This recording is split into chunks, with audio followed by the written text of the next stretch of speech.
Springfield's Talk 104.1. Hello, good Monday morning, everyone. My name is Nick Reed.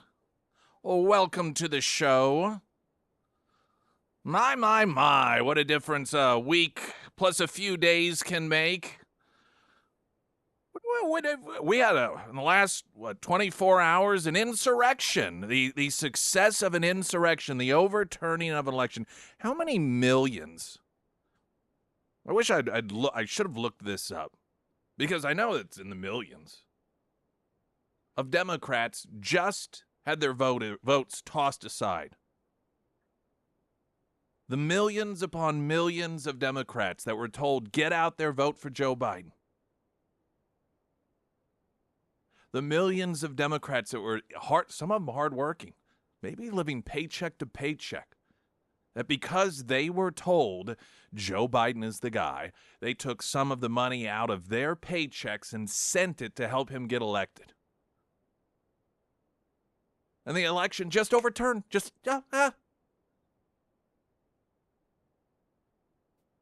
Now, the corner that the Democrats have painted themselves in here is, okay, why did they force him to drop out? And it's not a good corner to be painted into, because on one hand, if they were to acknowledge, and this is why the media is not pressing this, because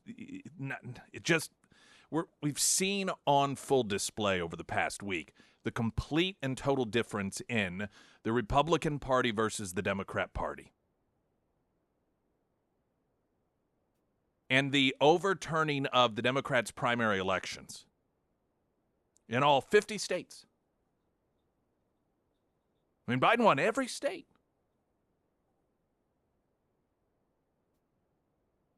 The position that has to be taken, there's only two positions that I'm aware of. One, that, because he cognitively, they speak the truth. He just can't be, he's not there. That, of course, means that, he certainly shouldn't be president now. And that they've been lying to all of us this entire time, knowingly. The other option is, no, it has nothing to do with that. We think he's been an excellent president, that he has been complete, and we had no idea, which of course we know isn't true, because even those in the media have reported over the past several weeks, which has partially led to all of this. They've acknowledged that they've known that this is a problem. World leaders in that Wall Street Journal piece said for 2 years they've known that there's a problem. But if they're going to pretend that's not the case and say, no, it has nothing to do with that, it's just that we see that he can't win now. Oh, so you can overturn an election just because you think you're going to lose? That's how this works? You go through, what is the point in Democrats even having primaries? I mean, Democrats are a different breed. I understand that. I think most of you understand it. I'd be furious, especially if I had written a check to people who it turned out were lying to me in order to get me to write that check. These are the same people who will rail against a corporation if they feel like they've gotten ripped off because they paid for something and what they got what they got for their payment wasn't what they told that they were paying for. These are the same people that would, take some big corporation to court because they weighed the whipped cream on top of their drink and it didn't weigh. It was half an ounce off of what it was supposed to be, and then they sue for $30 million because of false advertising. Well, what have the Democrats been doing all this time? There should be a class action lawsuit against the Democrats. There should be a class action lawsuit against any of these fundraisers that have gone out there, particularly Some of them who are now acknowledging that why now they don't put it in this context, but the timeline shows that they are acknowledging that while they were out there trying to talk Americans into turning over part of their paycheck to Joe Biden, they knew he wasn't there. While they were saying, don't listen to those people who say that he's not cognitively and physically able to continue on as president. I mean, this guy's as sharp as a tack. It's just amazing to me, the mass fraud, and how many millions and millions and millions of dollars were collected based off of that fraud. And then the kicker is, after they realize, the powers that be, that oopsie daisies, maybe we were telling the wrong lie here. I mean, maybe we were lying for the wrong person. Because the polls show he's not going to win. They tell all of those people that they encouraged to get out and vote, that they asked to write checks so that they could buy campaign ads to put on the air telling people to get out there and vote. They say to them, you know what? Yeah, that vote, just whatever. We'll pick someone. But Trump is a threat to democracy. I mean, what a joke. What an absolute joke. And the fact that you do not have some sort of mass uprising from Democrat voters, it tells you a lot about who they are. And they call Trump people cult followers, cult members. Have a look at the weather coming up right now, the latest news update.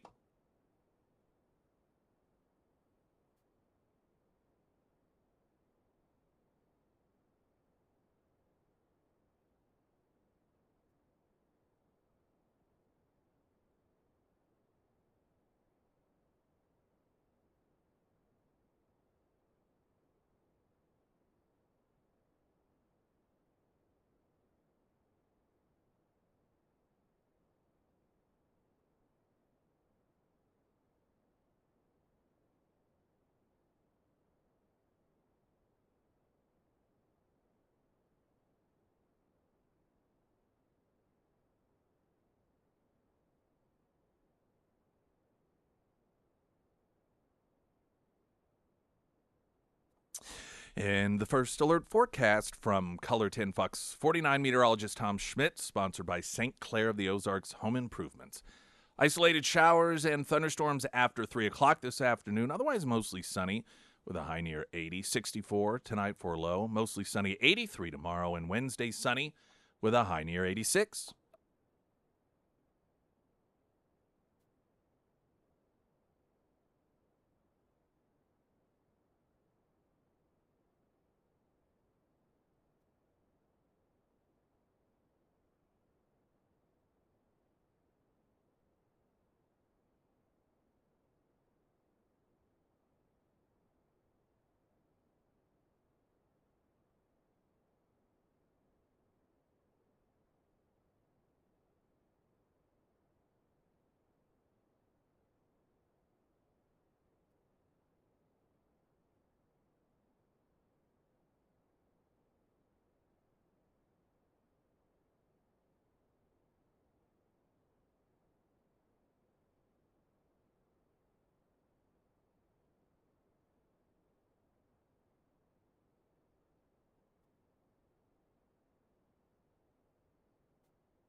I want to thank everyone who filled in for me last week.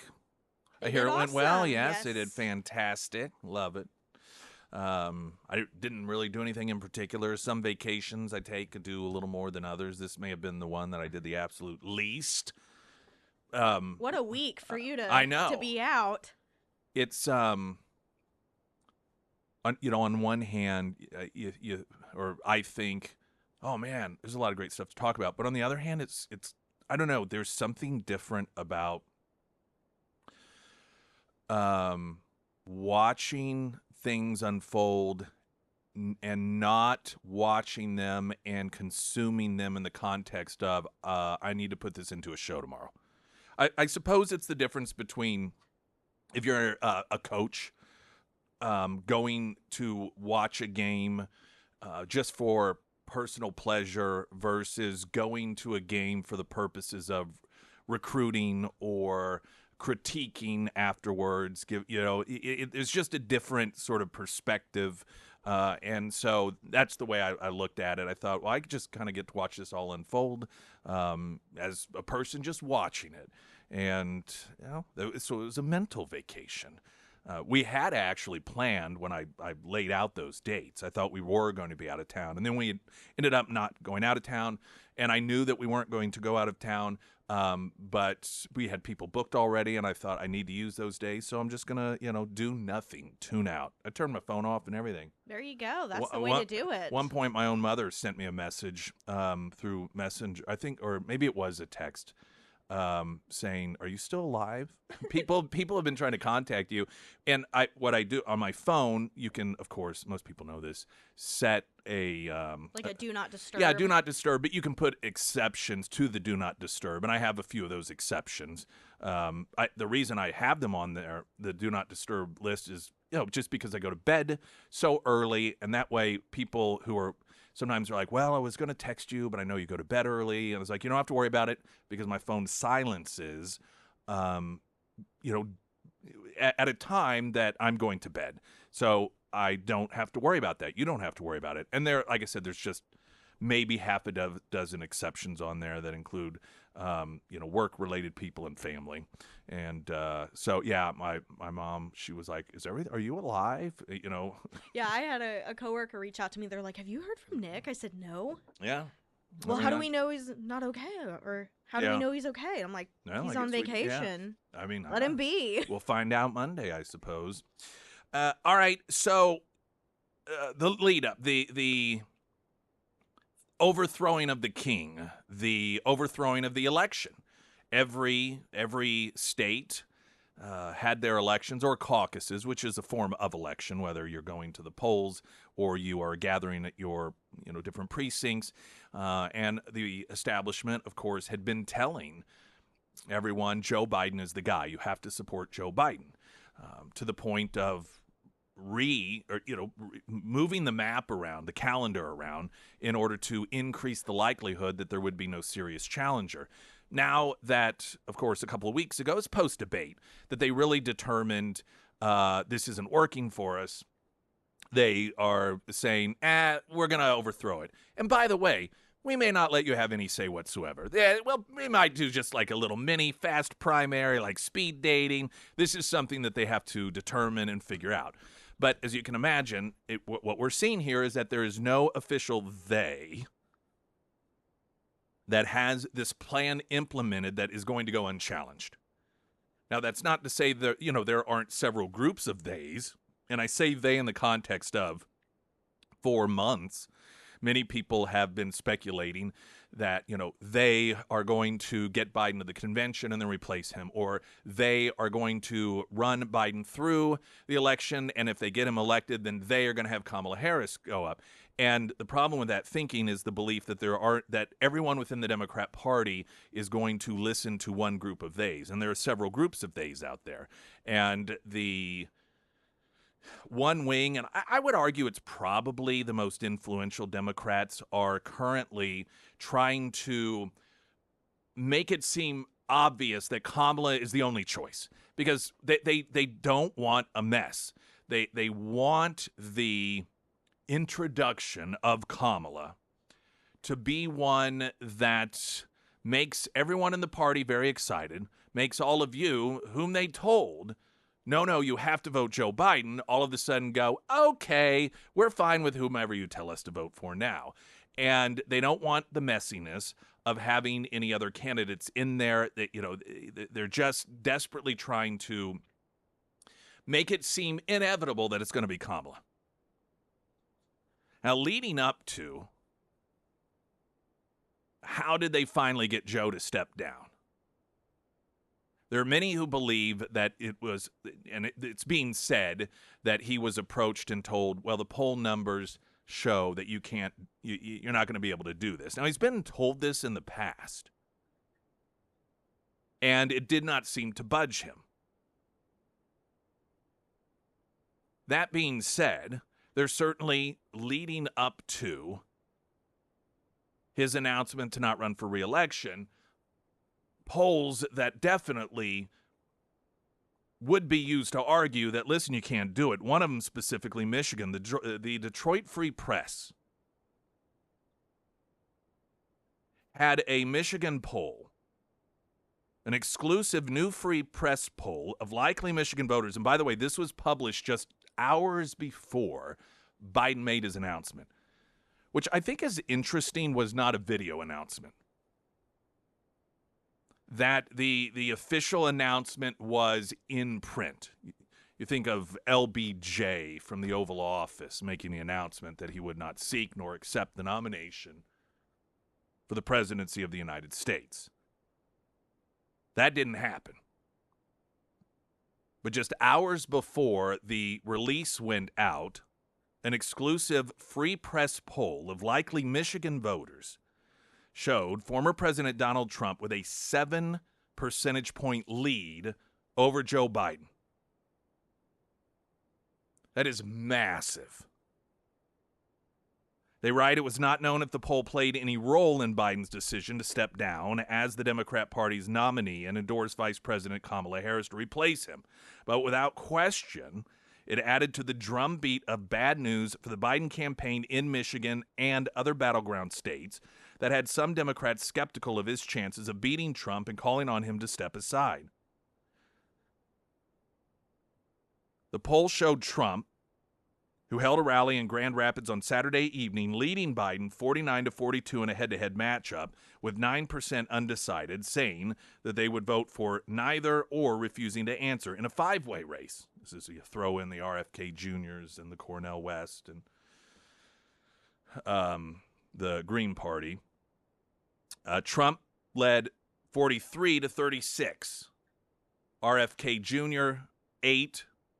Jill Stein, the Green Party candidate, 2%. Cornel West, who's running as an independent, 2%.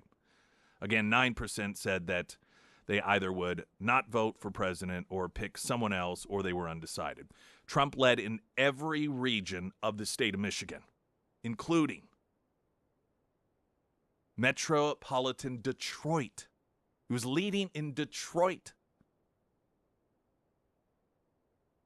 which is the most predominantly Democratic region in Michigan, where he held a slim, but as noted by the Detroit Free Press, remarkable 46-44 edge in the head-to-head matchup with Biden in a 43-38 margin in a 5-way race.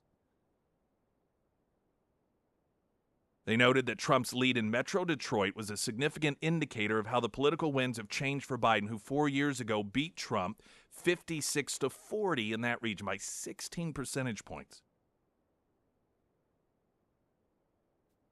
You can imagine that of all of the polls out there, and there are a number of others too, and we'll touch on those, that could arguably be what was really, if it wasn't the poll numbers that finally convinced Biden that he needed to get out, the poll numbers convinced those who have been trying to get him out that, okay, we have to get him out. I mean, we've got to get this thing taken care of, because there is no way we're going to be able to pull this off, even with shenanigans, even with early voting, even with ballot harvesting and drop boxes. If Trump is leading Biden in Detroit, then we have got to figure out how to make this happen. Trump also erased Biden's 2020 victory margin in 5 of the 6 so-called blue wall states. We'll get to that next. I'm Nick Reed.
A1 Custom Car Care, all of those car care needs, big, small, anything in between, and tires, you say?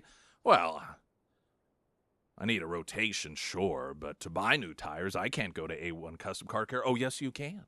Each of their locations now fully equipped not only to manage all of your tire needs, but to sell you said tires as well, so you can do whatever you're having done. At the same time, you get your tires done or vice versa. Have new tires put on next time you get an oil change if you find that you are in need of tires. And oftentimes you can plan that ahead to some degree. You should be anyhow. You should not be riding them to the point that it becomes an absolute emergency, though. In my younger days, Lord knows that I did that on numerous occasions. But as a wiser individual, recognizing the value in taking care of those things ahead of time, I no longer do that. So that's one of the many services that you can get with A1 Custom Car Care. Coming up, some of the other poll numbers that arguably compelled the anti-Biden people to get this thing done, plus some of your text messages on the Pyramid Roofing Company talk and text line, 447 KSGF. I'm Nick Reed. Traffic update.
First Alert Forecast, sponsored by Wolfpack Cleaners, your residential and commercial cleaning professionals.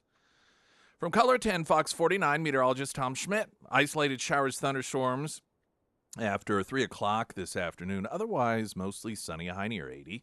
64 for a low tonight. Sunny 83 tomorrow, Wednesday, sunny, high near 86. Before we get to some of your text messages, President Biden's blue wall of states that gave him his 2020 victory crumbled under the weight of voter support for former President Donald Trump threatening his reelection. This is information released in the days up to Biden's announcement that they were overturning the Democrat primary selection process election. Some might see that as an insurrection. In 5 of 6 battleground states that pushed Biden over the edge in 2020, Trump now leads, and in the 6th Michigan, the two are tied. Now, as I read to you in the previous segment, since this article, there was a new Detroit Free Press poll that was done that showed Trump beating Biden by 7 or 9 points in Michigan, including by 2 points in Detroit, which is a Democrat stronghold. And the Rasmussen report in Heartland Institute showed Trump leading in Arizona, Georgia, Nevada, Pennsylvania, and Wisconsin. What's more, their national survey, Trump was over Biden 47 to 44%. The numbers showed that in Arizona, which was won by Biden in 2020, Trump now leads 50 to 41%, 9-point margin.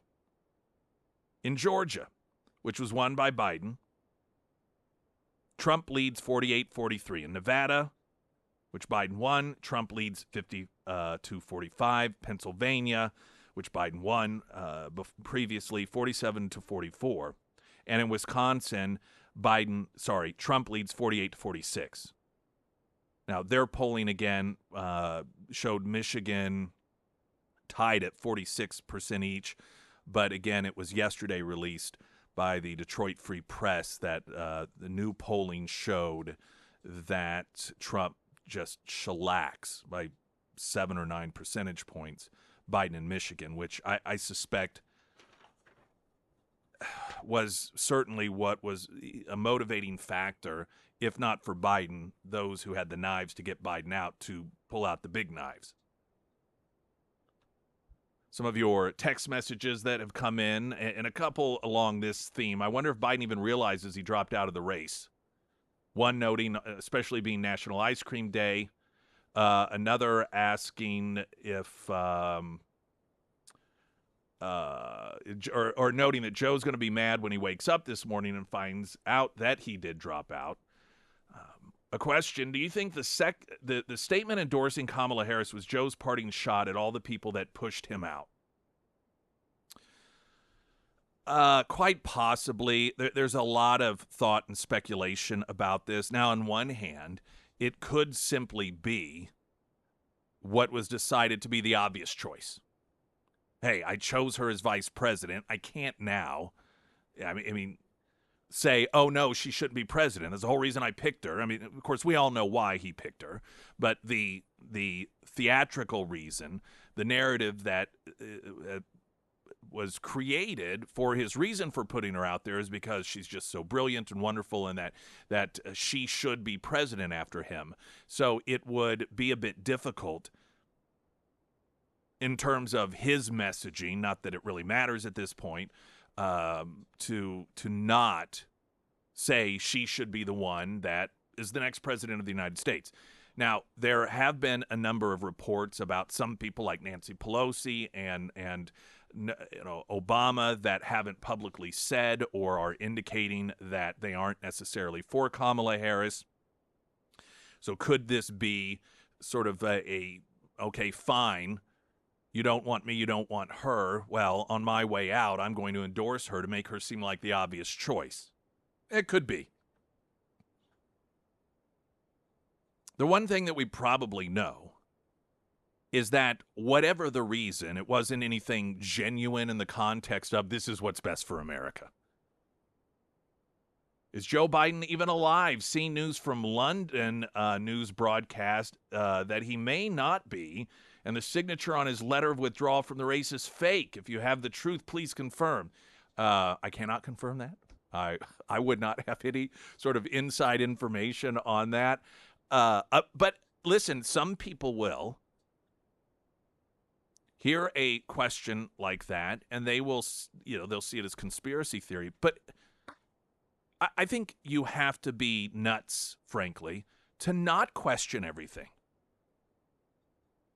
As I mentioned earlier, why not address the nation? Why something that is so monumental instead put it in print and then say, oh, well, we'll announce it later?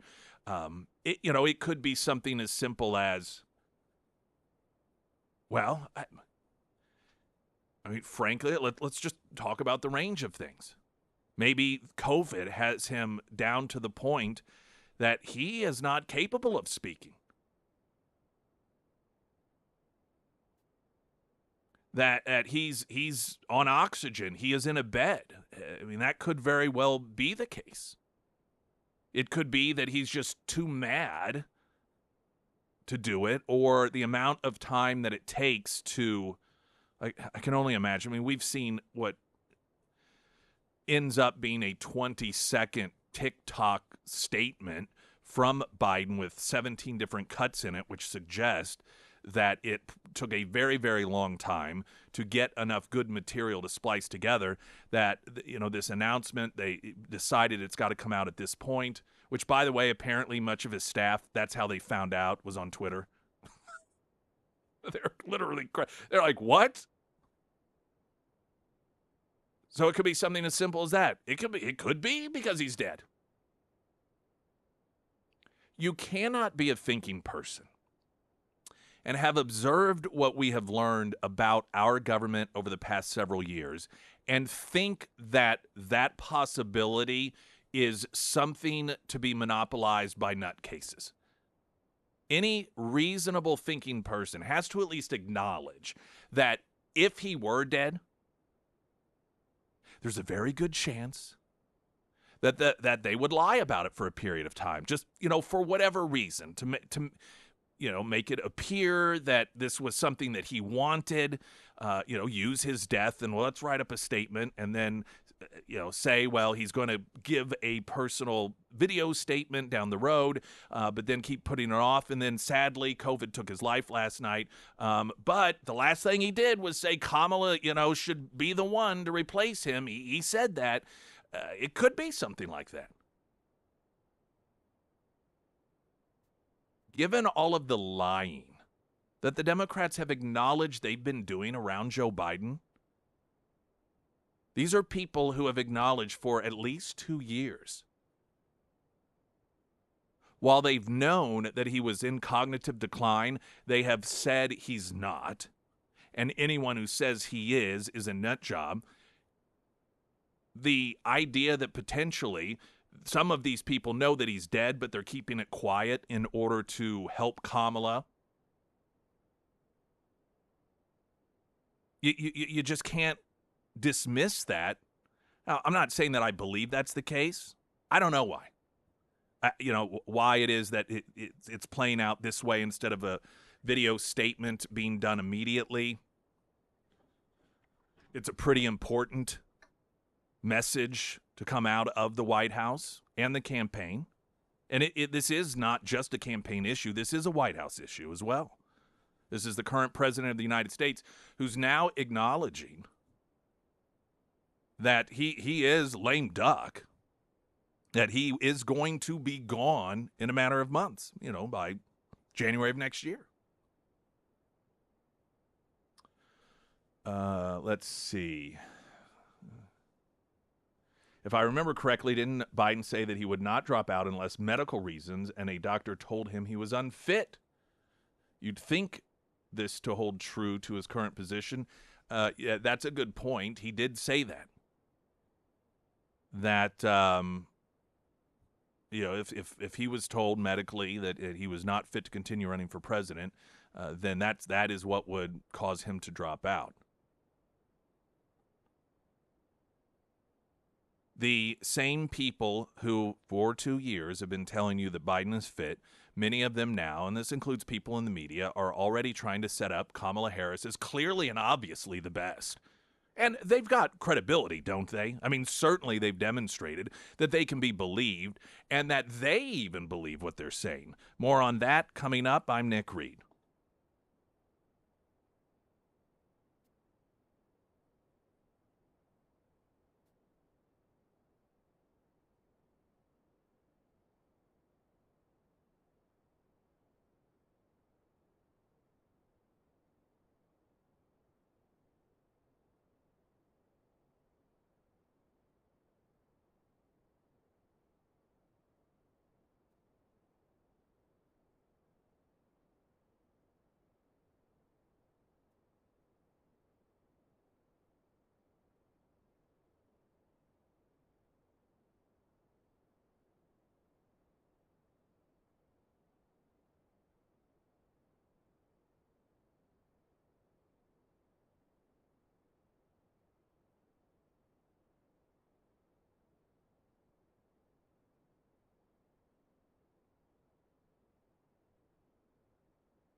Sarah Myers, everyone. Thank you. Whether you are looking for higher-end firearms or antique firearms, or you have a collection that maybe you are wanting to thin out or downsize, I want to recommend Brad and his team down there at Quick Draw Gun in Monette. Now, they make that process, especially whenever you have a larger collection, they make that process of buying and selling just incredibly simple. If you are looking to sell some of your antique firearms, all you have to do is call Brad and his team down there. They will come out, they'll schedule a time to take a look at that collection, shoot you an offer, and it is as simple as that. And also, if you haven't been down there to the shop, highly recommend that you take a trip down there. It's, I don't know, about an hour away from Springfield, just a straight shot down 60. They have everything from hundreds of accessories to choose from, tons of firearms, of course, and then they also offer items like minor gunsmithing and custom Cerakoting and laser engraving options as well.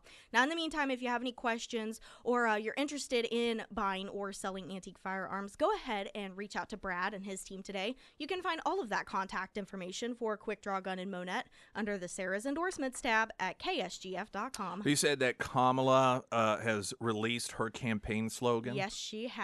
Let's win this. Oh, okay. Okay. All right. Well, that was sort of assumed that that would be something that you would want. I do think that it's telling. And maybe fairly, it's one of those things so obvious that you don't see it, that Trump's slogan is on America. Focusing, that's the focal point, America and Americans, and hers is let's win this. It's about them winning. It's about the Democrat Party retaining power, not about Americans, not about the strength of America or anything like that. It's about them. Let's win this. This is ours. I think that's pretty telling. This was just, I thought, an amusing moment that shows how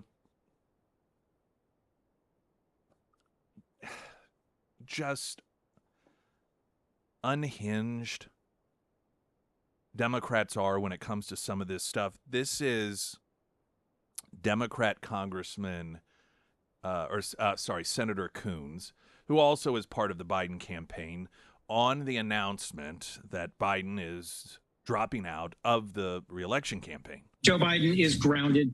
He's grounded in his faith, in his family, and in our state. Excuse me. I'm sorry. This was a very difficult decision. Okay. Listen, I wouldn't be laughing if this were.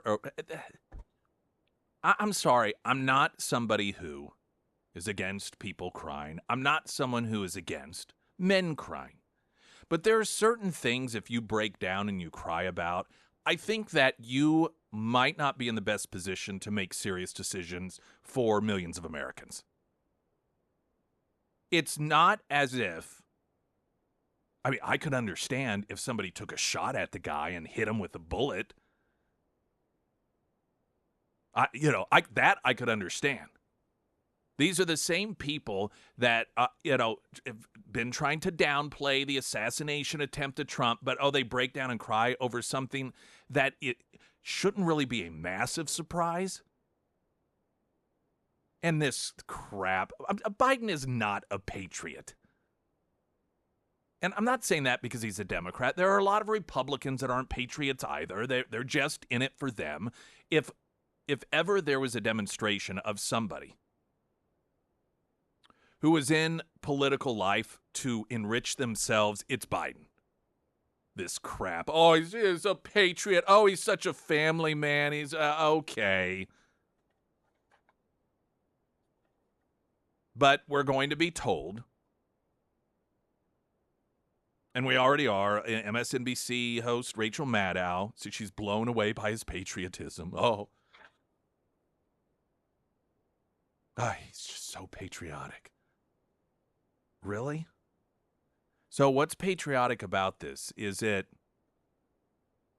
that he is succumbing to an attempt to overthrow the millions of votes by Democrats who said we want him to be our nominee because the polls say he can't win? So in other words, the whole democratic process of voting, he's just dismissing. Is that what's so patriotic about him? Too often, these people in the media, and I'm just a big believer, if you are going to label someone as something, whatever it is, you need to cite what evidence there is that they fit that description. Whether you're calling somebody a racist or you're calling somebody a patriot, I think you should explain what makes them a patriot, what makes them a racist. You ought to give actual examples. Beyond Biden, Democrats are split over who would be the next VP, Harris, or launch a mini primary. Now, the pro-Harris faction is attempting to prevent that from occurring. They obviously want this to go very smoothly. Already there are reports released, and some of the pro-Harris media are going to play into this, that her fundraising haul, oh my gosh, she's raised $50 million since its announcement. That is the most incredible thing ever. Clearly, this means that she is the chosen one. Now, assuredly, this comes from massively, high-end donors, the elites. What we're really seeing here, and I can't stress this enough, and I know many of you recognize this, I wish Democrat voters would wake up. You are nothing until Election Day for this party. You're nothing. You are pawns. You've been used as pawns. They told you to go out and vote for this guy. Then when it looks like that's not going to work, they just say, we're going to undo that election. No, we've decided someone else. Just forget about all that. Forget about what we've been saying for the past year. Forget about all the money that we've collected from you. Forget about all of the poll pushing that we've done to get you out to the polls, the voter registration. Forget all of that. That's just democracy. Pfft. That's silliness. But now they're touting, well, Kamala should be the one because she's raised $50 million. Who do you think that $50 million has come from? Do you think these are small donor, everyday, average working people? Hell no. These are multimillionaire and billionaires. The elites. Who are going to order that you once again get in line and do what we say. And if you don't, they'll figure out a way around it. You can see this, and this is what we'll get into next. The reports to undermine the campaign to make Kamala the nominee.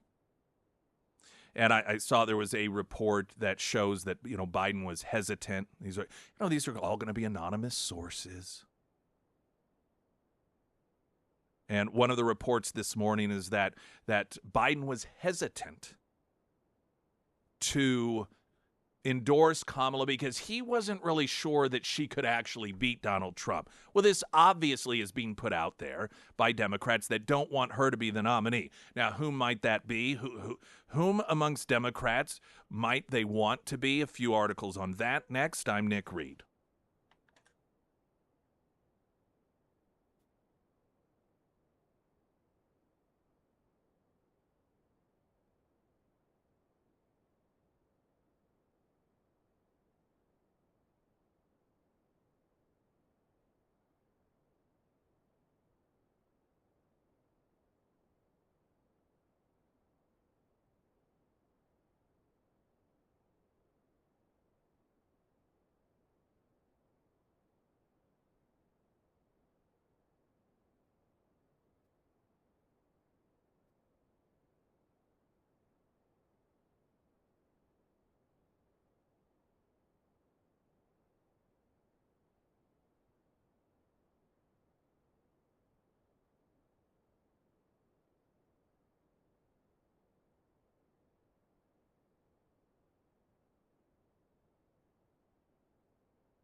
There's a report out this morning that Biden almost did not, or he was hesitant to endorse Kamala Harris because he did not think that she or wasn't confident she could beat Donald Trump. This is information obviously being put out by factions within the Democrat Party that do not want Kamala to be the nominee.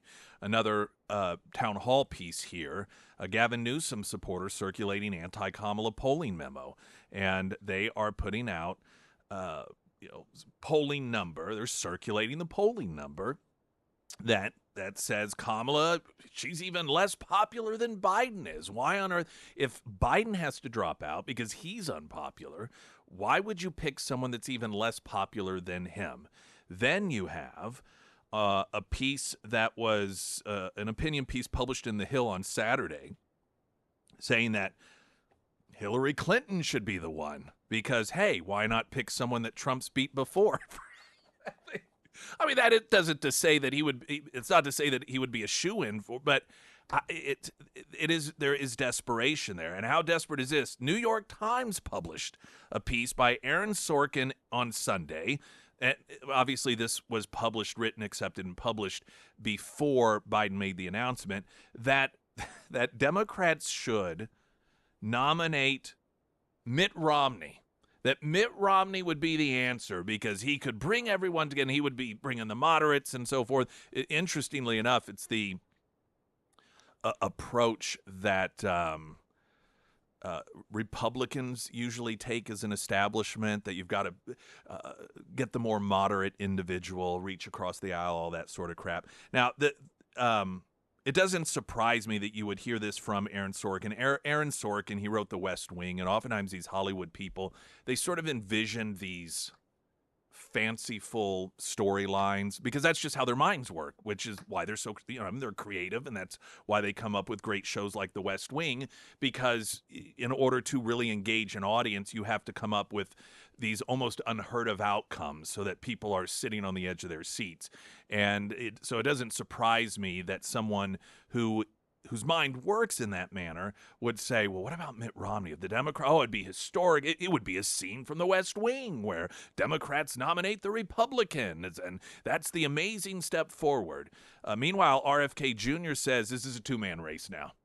This is a two-man race. What about Michelle and more coming up? I'm Nick Reed.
Has dropped out of the 2020.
Couple of fun items to note. Aaron Lewis live, Black Oak Amphitheater, under the stars in Lampe, Saturday, August 3rd. Last chance to win a pair of tickets to the show.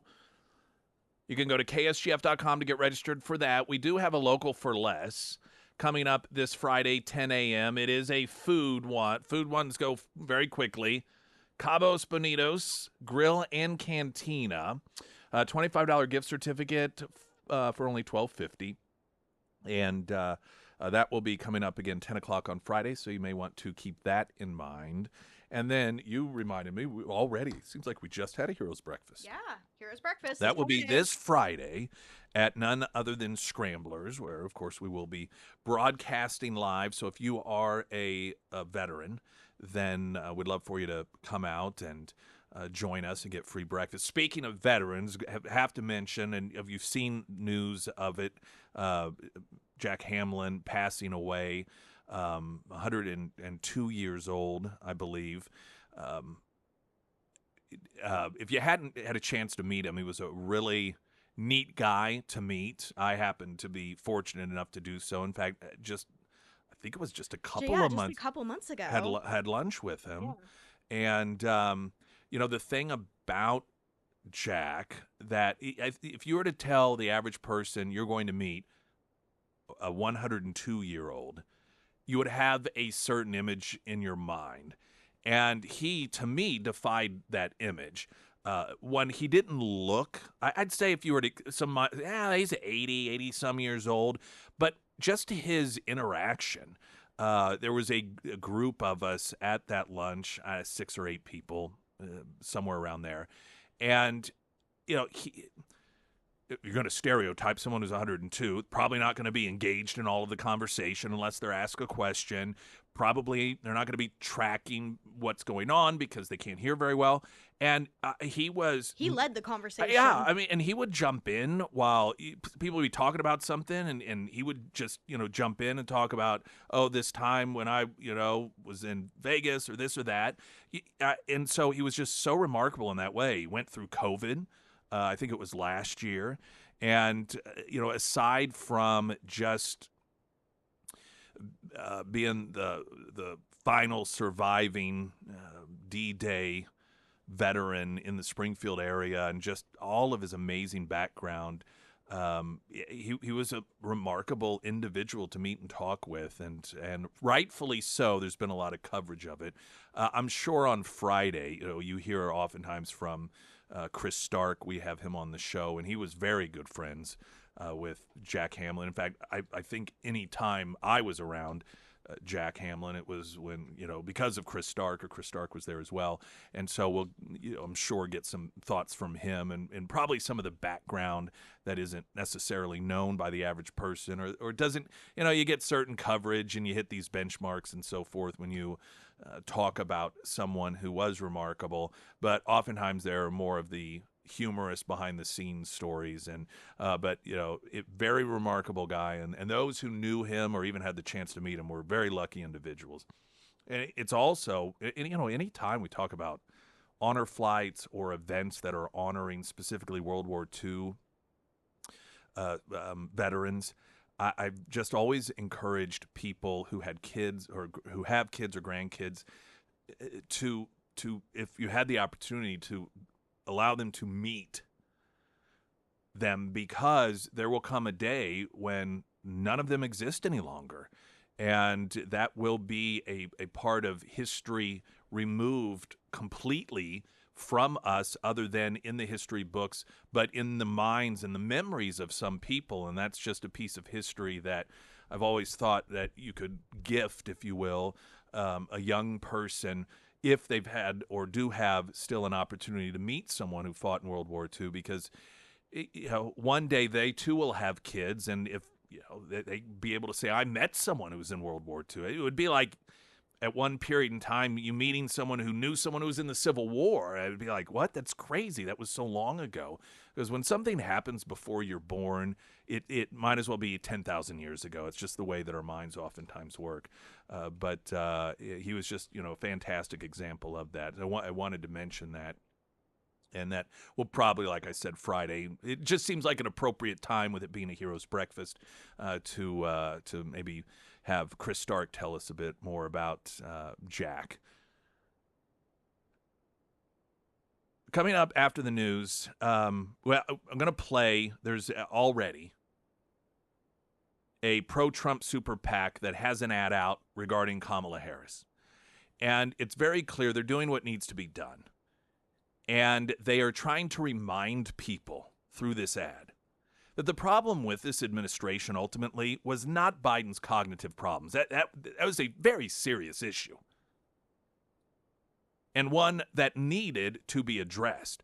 But aside from that, it's the policies. If Biden were in the form that Democrats and the media have been lying to us and telling us for the past 2 years, sharp as a tack, smartest guy in the room, world leaders, just couldn't wait to hear his thoughts on things,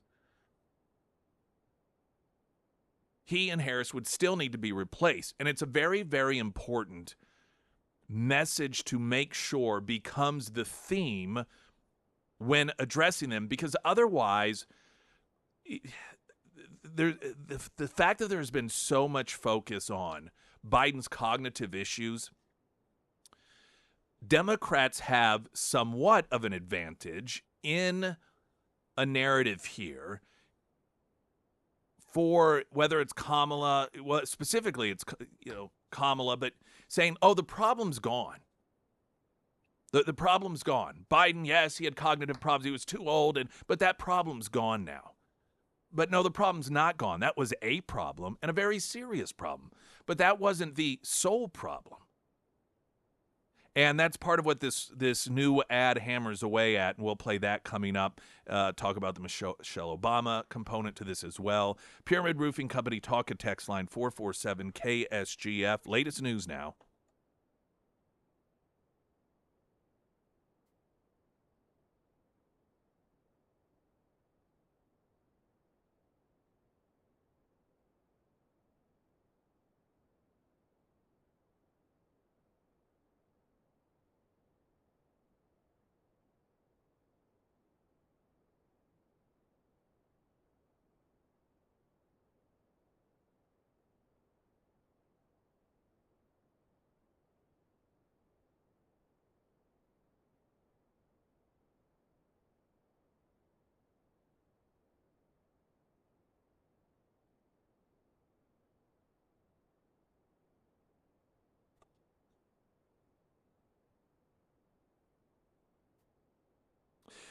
The First Alert Forecast, sponsored by St. Clair of the Ozarks Home Improvements. From Color 10, Fox 49 meteorologist Tom Schmidt. Isolated showers and thunderstorms after 3 this afternoon.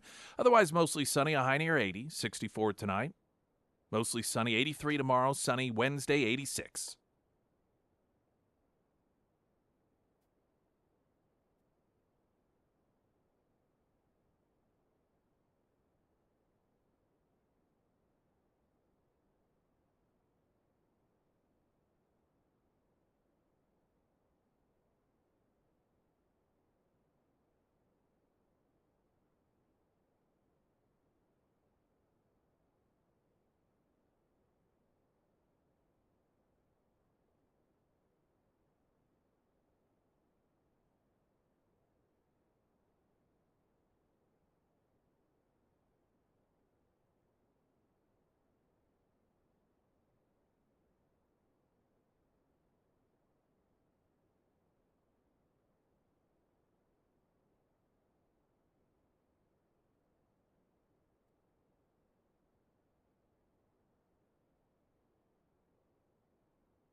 All right, here is an anti-Kamala ad that has already dropped. It's from a pro-Trump super PAC.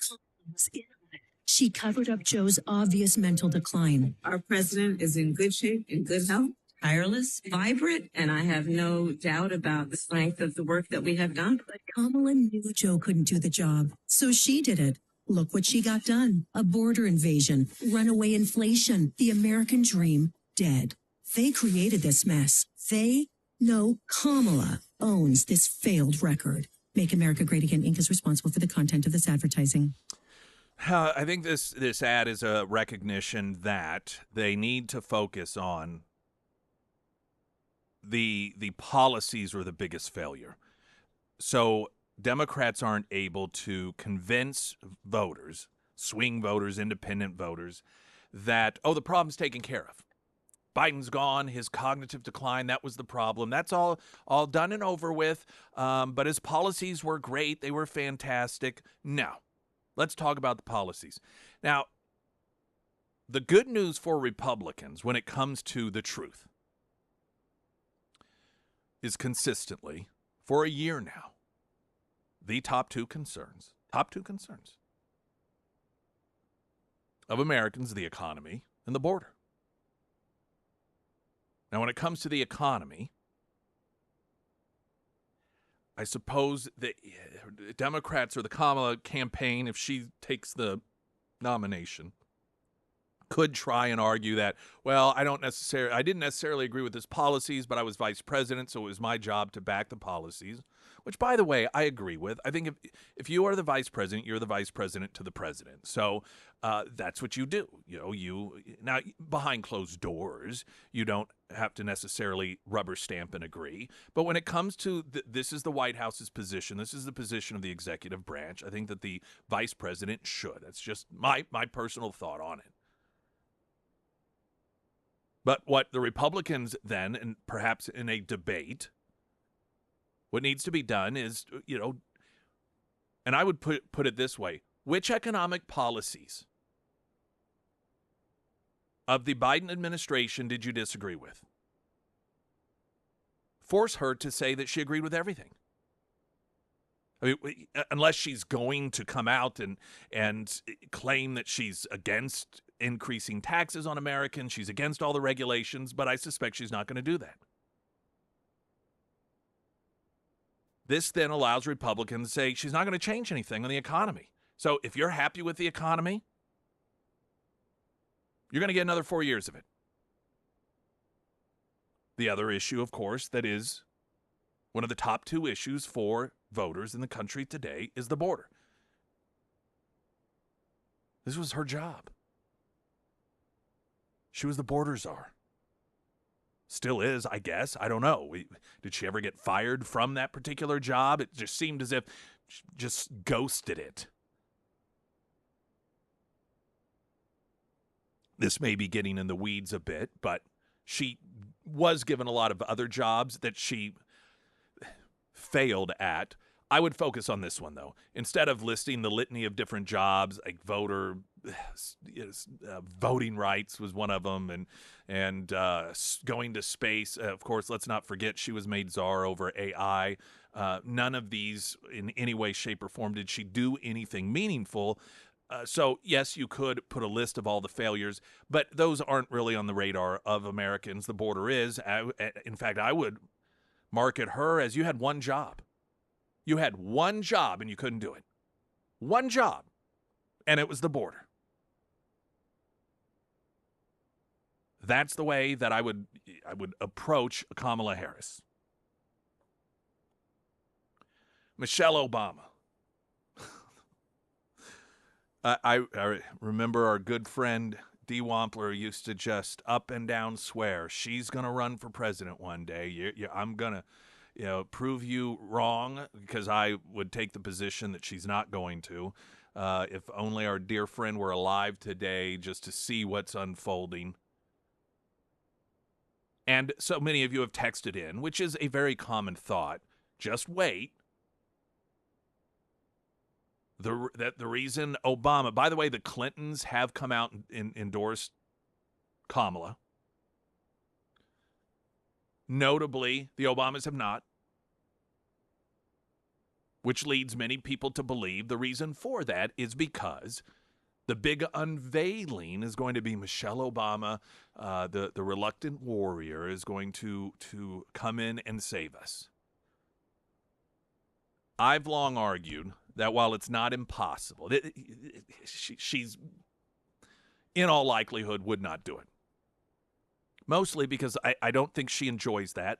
I don't think that she likes this country. I think she has a distaste for everything about it. I believe when she openly claimed that the only time she was ever proud of this country was when it decided to make her husband president, indicates that. Of course, some people are going to disagree with me. Some people are going to disagree with me simply because they're Democrats and you know, that's the position they're going to take. I think that she has, in numerous occasions, indicated that she does not like this country. Frankly, I think that there is a pettiness in her that would actually not mind and perhaps enjoy seeing the Democrats lose and observing what in her mind would be the destruction of this country. So I think from that capacity, she'd actually be compelled, along with the love of her lavish lifestyle. The Obamas clearly love money, and they love getting money for not doing anything because they don't do anything. I mean, they go cruise around with Richard Branson on his yacht. They get to show up and be the hero every once in a while, be praised. I mean, they're the ultimate celebrity. And that's probably, I'm not trying to be sarcastic when I say it's not fair to celebrities, because most celebrities actually do something. They don't. They just exist. Arguably, they're today's version of Paris Hilton. And I think they love that. I believe the only way that she could be talked into it, convinced to do it, is that she wouldn't actually have to do it. She would just run. They'd send surrogates out for her. She'd show up once in a while. Be convinced that she would be the hero. Play to her desire of to be loved, the popularity, the glitz, the glam,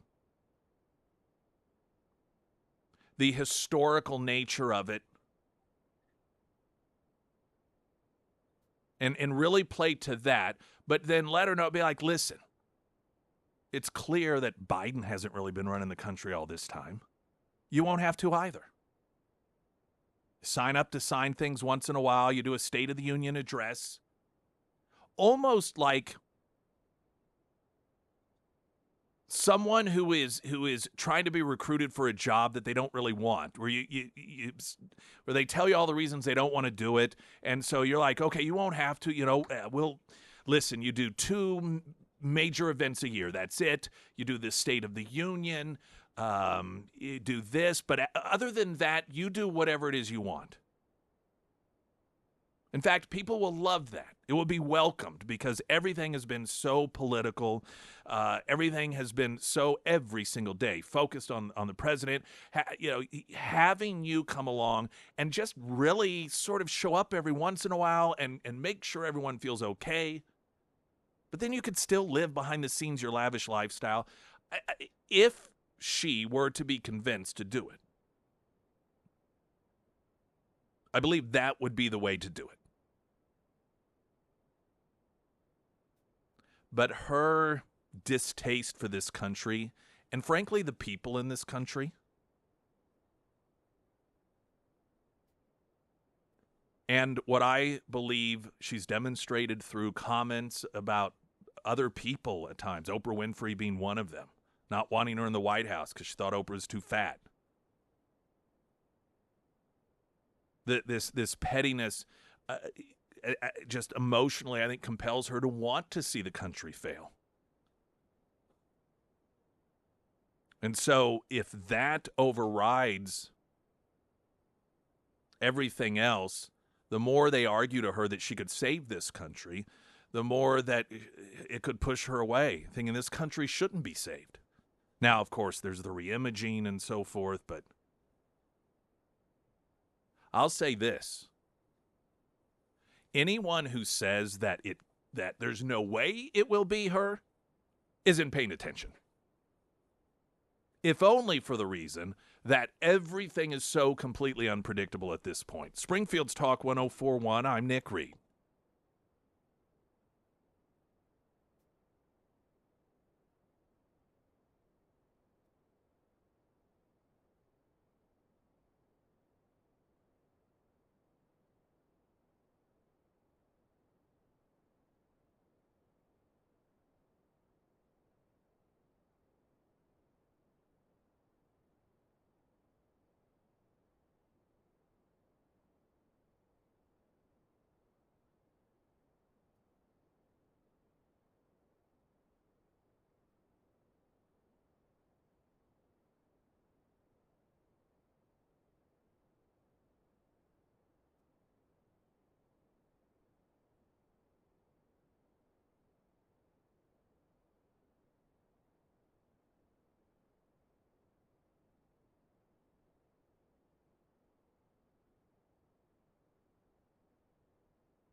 Someone had sent in on the Pyramid Roofing Company talk and text line wondering if someone like Barack Obama could be named as a VP candidate. He cannot, because in order to be vice president, you have to be able to serve as president, and he has constitutionally already fulfilled 2 terms. And so he would not be eligible to be president, therefore he's not eligible to be vice president. Now that noted, technically, a person can serve as president for 2 terms and 1 day less than half of a 3rd term.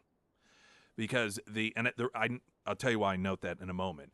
The way that the Constitution is set up, it allows for a person to be president for 2 full terms and then half of another term minus 1 day. And the reason for that is in case, let's say, like Kamala Harris, let's say the 25th Amendment comes into play, or Joe Biden dies or is already dead, and so she ends up serving as president, that she would then be able to serve 2 other full terms. Essentially, the thinking behind it was, if somebody, let's say, just who's vice president, and a week before their first term starts, and maybe they're vice president and they get elected president, and a week before their first term starts, the president dies and they become president of the United States, and then they serve out that what would technically be the 2nd term because they served as president for a week in the first term. It would not exclude them from being able to run for a 2nd term. And so they put the benchmark at half a term. But if it was over half a term, then they could only run and serve for another term. So I just mentioned that in the case that Kamala does become president prior to the election. I know that discussion will come up. Well, what does that mean? She can only serve 1 term if she wins? No, she would be able to serve 2 terms. In addition to the time serving out the Biden administration. We've got a traffic update, weather in a moment. I'm Nick Reed.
I want a great homeloan.com for all of those home loan needs, whether they're big, they're small. And I'm going to encourage you to do something because I know many of you are loyal and creatures of habit, and perhaps you have banked at your particular bank for decades. And so out of loyalty, and you're just comfortable with those people. You know those people. That's where you want to get your home loan. This is just my recommendation. After you do that, go to iwantagreathomeloan.com and go through the process with them. Now, you'll find it's different, maybe a little bit easier, possibly, as the website kicks it off. You'll put some info in it, and then they'll contact you and then ask for some additional info.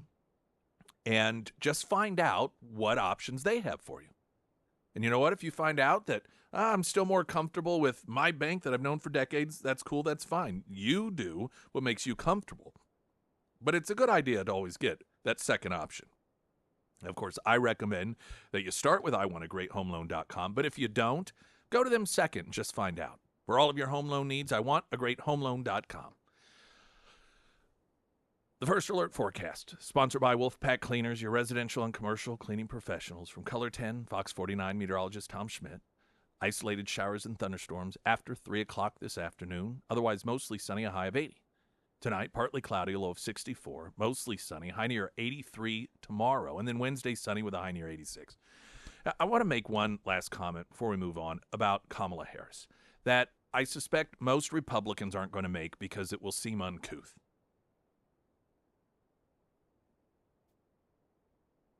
But I would, at this point, well, it's not really Democrat voters' choice any longer. You guys, clearly the party has demonstrated that you have no say in this process.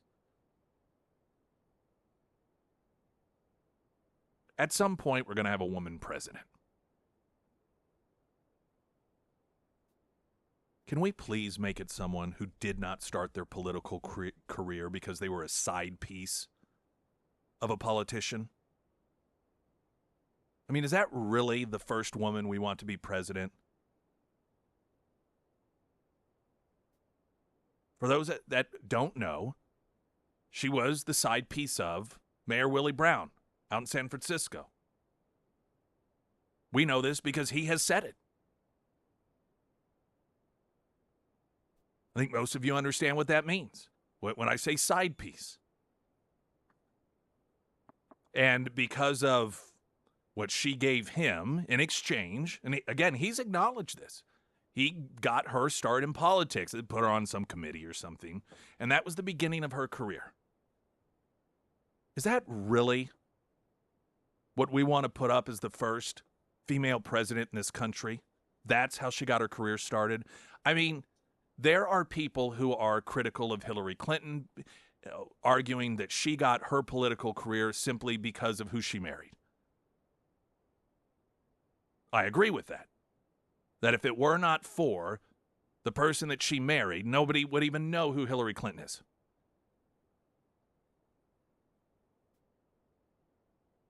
But to have the first female president whose political career, I mean, what an inspirational story that will be for young girls. How it all started for Kamala. She was giving it up to a guy. And in exchange, he put her on some panel or some committee. I'd really like to think collectively we could do better. I'd like to think Democrats would do better than that. I suppose arguably some would say that it does demonstrate the accurate perception that most Democrats have of what a woman is supposed to do and why she ultimately exists, especially given that they're called birthing persons, according to the left. But I do not believe that that is something that Republicans, especially elected Republicans, are going to talk about, they're going to mention, and I frankly don't know that it would make much of a difference anyhow, but what an embarrassing shame that is for what we have done in terms of the personality traits, the characteristics of a woman that we should hold in high esteem.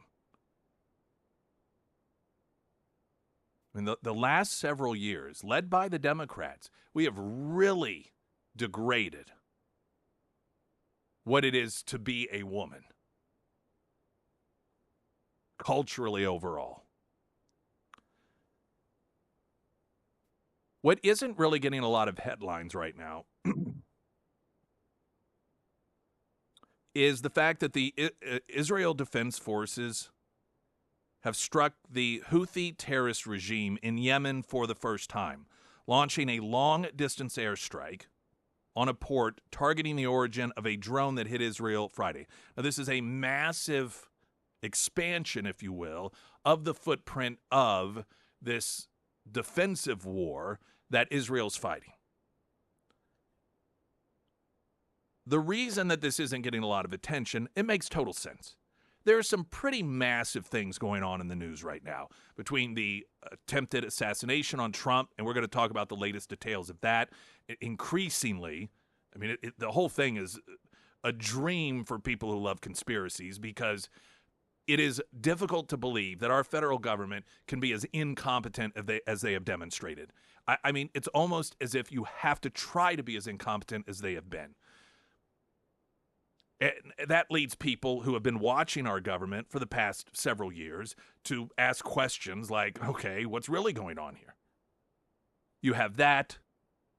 You've got Biden making his announcement. So there's a lot of stuff going on.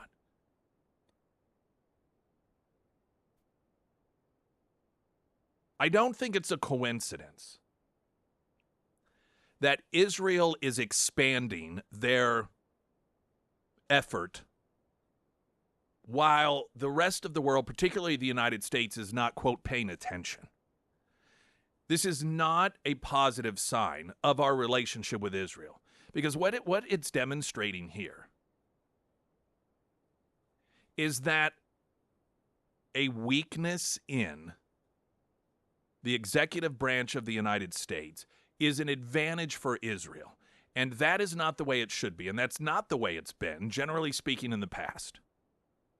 We've always clearly been allies. Under Obama, of course, we saw a great deal of effort done in order to diminish the popularity of Israel and the security of Israel. Biden obviously just, making it very, very clear that there no longer are, at least in the perspective of the current administration, our allies.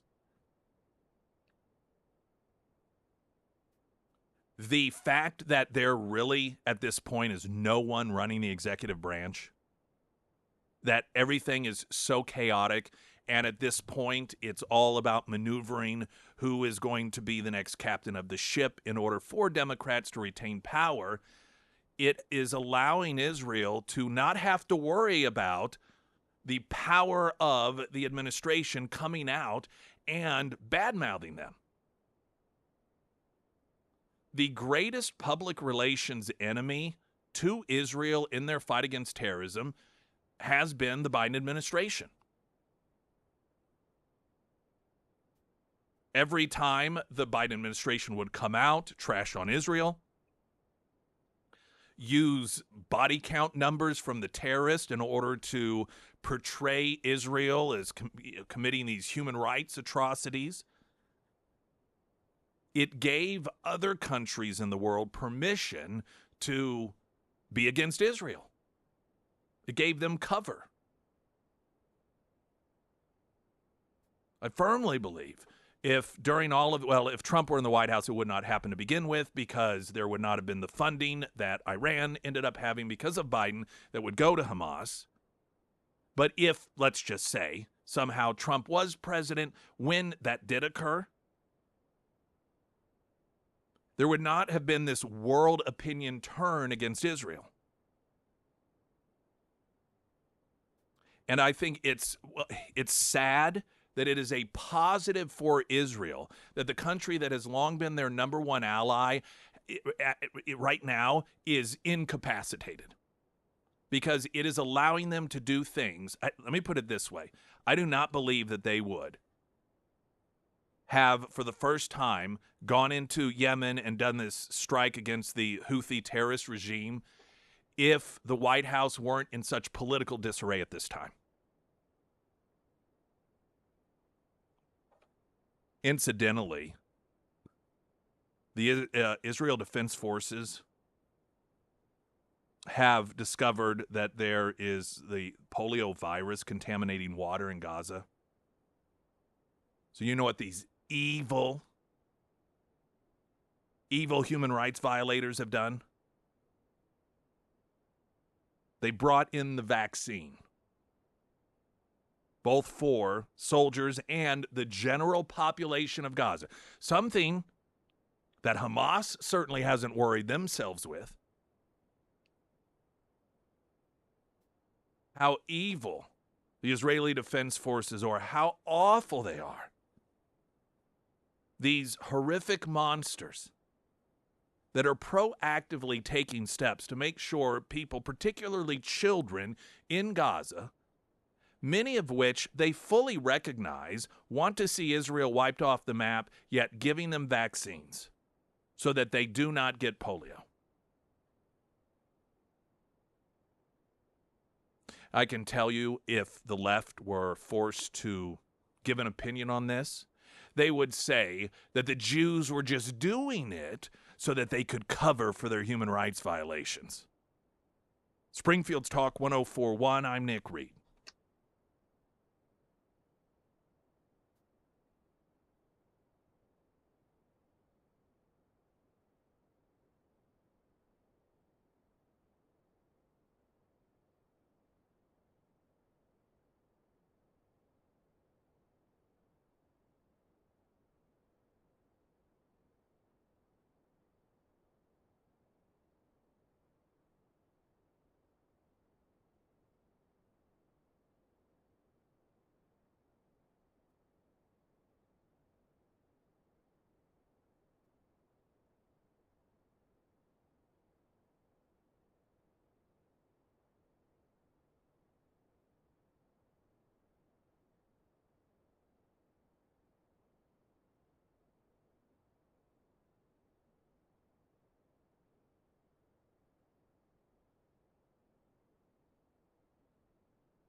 Speaking of concerts, Aaron Lewis is going to be in Lampe, Black Oak Amphitheater, Saturday, August 3rd. You can go to ksgf.com in order to register for your last chance to win a pair of tickets for that. And to keep in mind, Friday, 10 a.m., will be a local for less Ozark deal, Cabos Bonitos Grill and Cantina.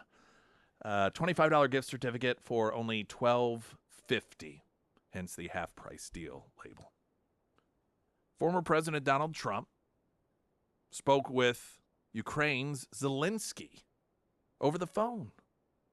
This announcement made Friday. These are those interesting little signals that, in this case, a world leader that clearly is very dependent on a relationship with the United States is recognizing the likelihood that Donald Trump, at least, could very well become president.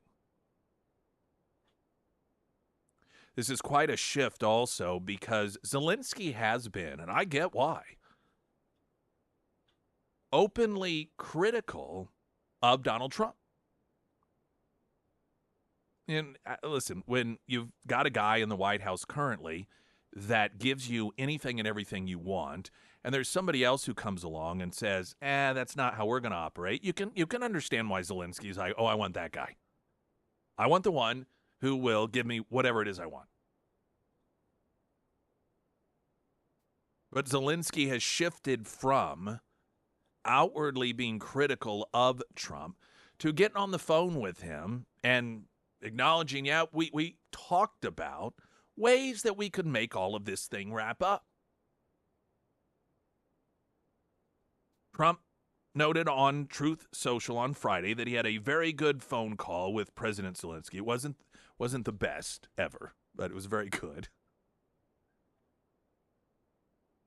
And that Zelensky congratulated him for once again becoming the Republican nominee for president of the United States and condemned the heinous assassination attempt on his life. Trump wrote, I appreciate President Zelensky for reaching out because I, as your next president of the United States, will bring peace to the world and end the war that has cost so many lives and devastated countless innocent families. Both sides will be able to come together and negotiate a deal that ends the violence and paves a path forward to prosperity. The Ukrainian president confirmed the phone call with the front runner in the 2024 presidential race, also writing on X. We agreed with President Trump to discuss at a personal meeting what steps can make peace fair and truly lasting. He went on to say, I noted the vital bipartisan and bicameral American support for protecting our nation's freedom and independence. Ukraine will always be grateful to the United States for its help in strengthening our ability to resist Russian terror. Russian attacks on our cities and villages continue every day. We agreed with President Trump to discuss at a personal meeting what steps can be taken to make peace fair and truly lasting. Now, this is a massive announcement from Zelensky. This isn't getting hardly any coverage at all. One, again, there is a lot of stuff going on. But two, if there weren't, this would not be covered, and if so, it would be very dismissively, because the last thing that the media wants is to show that Trump is actually able to do things like this.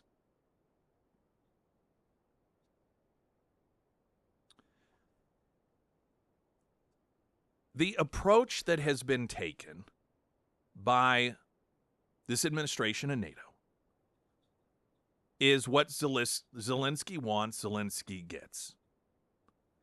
And that there is no end in sight. They've never really defined so much what victory is other than, quote, stopping Putin. Now, there are some, though this isn't a policy that has been articulated, but there are some who say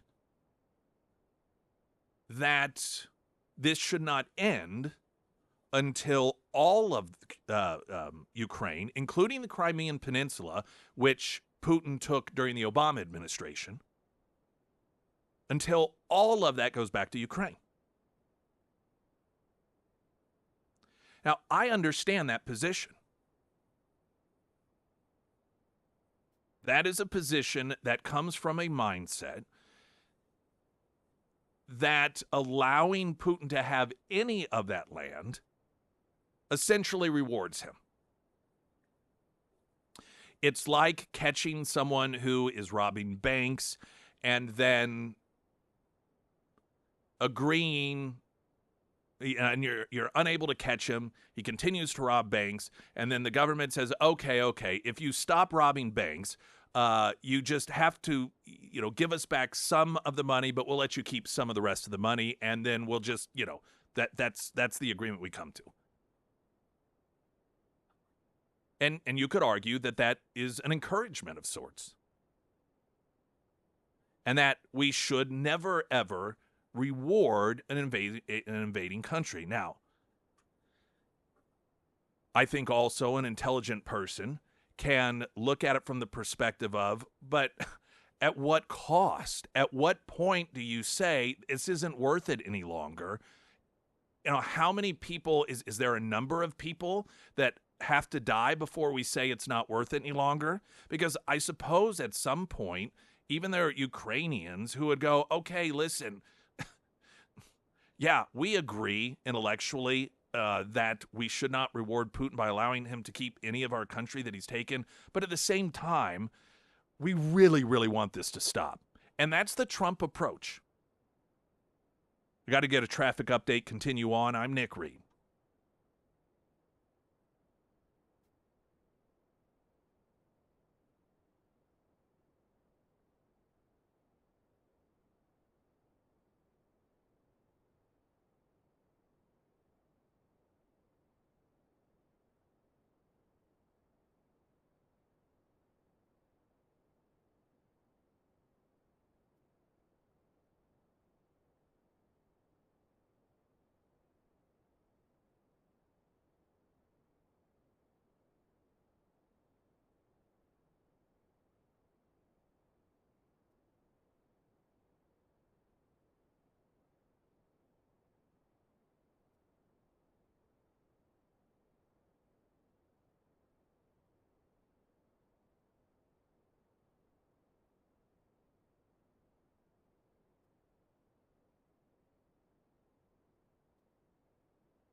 If Trump becomes president, I do believe that odds are greater than 50% that he will be able to work out some sort of deal between Putin and Zelensky. The problem is right now, I think you have two sides that at this point wish that this were not happening. But there isn't an influential voice of significance that is saying, okay, guys, hold it. Let's sit down here. That certainly isn't what's occurring with the current administration and NATO. You know, it's all about you just fight until whatever you want. And Zelensky doesn't want to back down, understandably so. And Putin, he doesn't. You know, some of this is about saving face.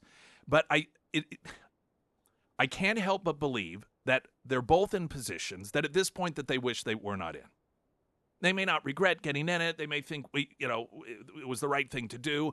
But, at some point you get yourself involved in certain things and you realize you bit off more than you could chew. Or in Zelensky's case, you were forced, he didn't choose to bite off more than he could chew, but there is more than he can chew at this point. And so the fact that Zelensky has publicly said that if Trump is elected president, that we will discuss at a personal meeting what steps can be taken to make fair peace that's truly lasting. That is a signal that he's willing to at least sit down. Now, Trump, whether people want to admit this or not, is very, very good in these situations. I know people oftentimes, they cite the art of the deal, but look, for crying out loud, what he did with North Korea. Look, for crying out loud, what he did with numerous countries in the Middle East and the Abraham Accords. These were things that he was mocked for even attempting by the so-called experts. It could never, ever happen. Specifically when it came to the Abraham Accords, that there was no way that anyone could get Israel together with any of these other countries, unilaterally get them to sit down and come up with any peace deals, that it has to go through the Palestinians. Trump, in true Trump fashion, went that route first. When it didn't work, he thought, all right, we'll try something else. And then he did exactly what it was that history said, that the experts said couldn't happen, and that is bringing these people together and working out some sort of deal. He's done it before. Now, that doesn't mean it would be a success. And it doesn't mean it's an ideal outcome. But I think by time Trump, if he does get elected president, gets in the White House, NATO and probably all players involved to some degree will be glad to at least have it as an option. News coming up. I'm Nick Reed.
Emily Johnson, House Theory Realty, she is your go-to.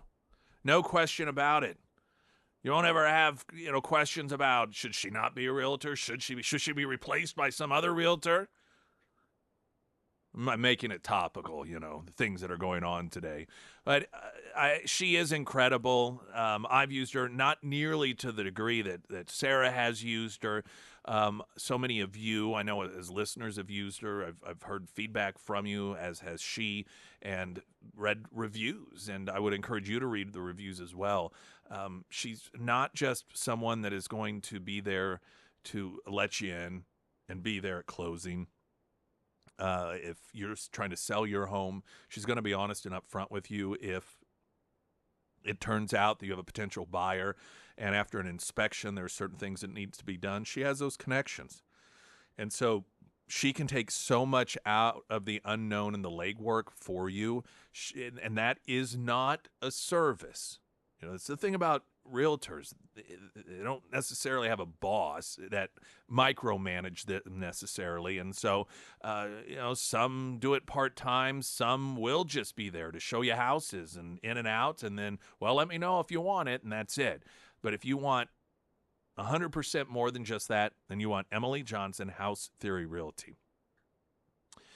Earlier this morning, I had mentioned there was a report coming out that Biden was hesitant to endorse Kamala because he did not feel that she could beat Trump.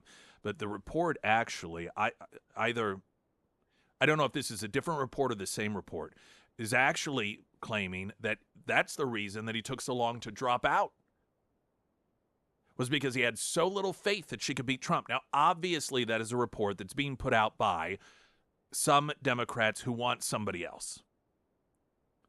Also, Joe Manchin, according to CNN, he has told people, and I don't know, he's maybe publicly announced this, that he is thinking about re-establishing himself as a Democrat so that he can throw his hat in the ring. Chicago, that convention could be very, very, very interesting. They may get it all wrapped up. They may get everyone in line except for a few people that will not have the numbers in order to put up any real challenge. But we've seen on full display Democrat primaries and how mean and nasty they can be at each other. Just as mean and nasty as they are to everyone else. I mean, just look at post-Biden debate, the way that the knives are out. They have no loyalty to anyone ultimately. It's power, the almighty power. That is their God, and that is the only entity that there really is any true loyalty. So you think about in a convention in which, frankly, you're face-to-face with your enemies of the moment and how heated situations like that can get. It could become very nasty. Whatever it is, it will, to somebody who's honestly observing, prove to be, once again, a defining difference between the Republican Party currently and where their focus is versus the Democrat Party. Some of the latest acknowledgments and developments from the Secret Service, they have now admitted that some of the requests from the Trump detail were denied.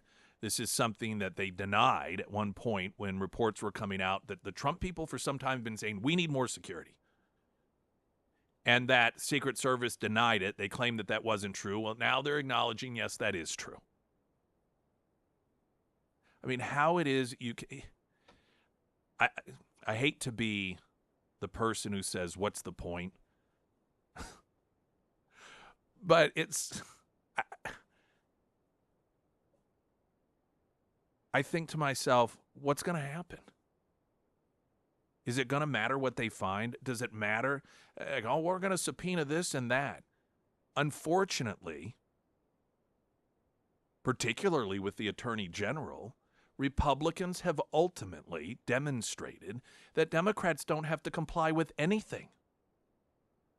Prior to this assassination attempt, you may recall that there was a vote in order to do that. It was a particular form of contempt with Garland, which would include, it could include arrest, but they agreed in order to win over more moderate Democrats to change it to a $10,000 fine a day, because he just totally defined the subpoena, something that when Republicans have done, they go to prison for it. And because of defection of 4 Republicans that apparently Speaker Johnson couldn't get together, the message was sent that you can violate the law. You can violate subpoena. You don't have to do anything Congress asks you to do. So given that they know that, I have a very hard time believing that when it comes to an assassination attempt of Trump, all of a sudden they're going to be like, well, this is going to make us look really bad, but it is a subpoena. Latest news update.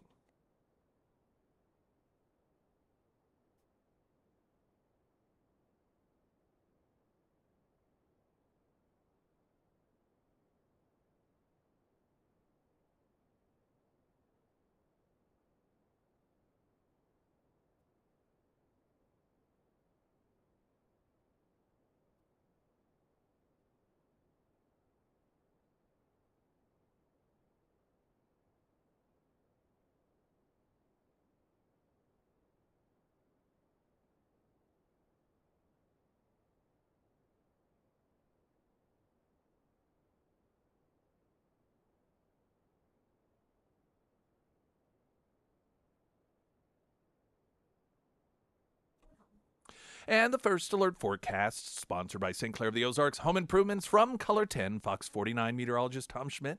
Isolated showers, thunderstorms after 3 today. Otherwise, mostly sunny, a high near 80, 64 tonight.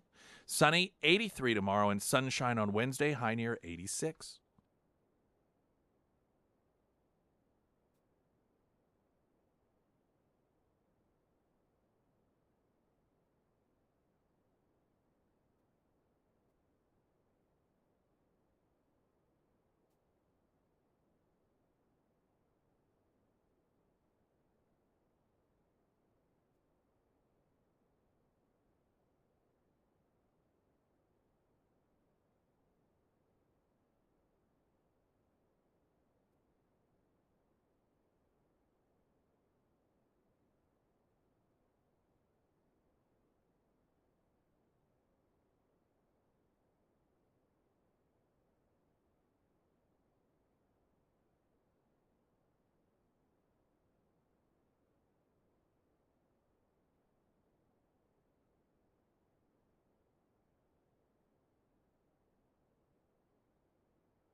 Coming up Friday, few things of note. Busy day. We will be, of course, broadcasting live from Scramblers, and it will be a Heroes Breakfast.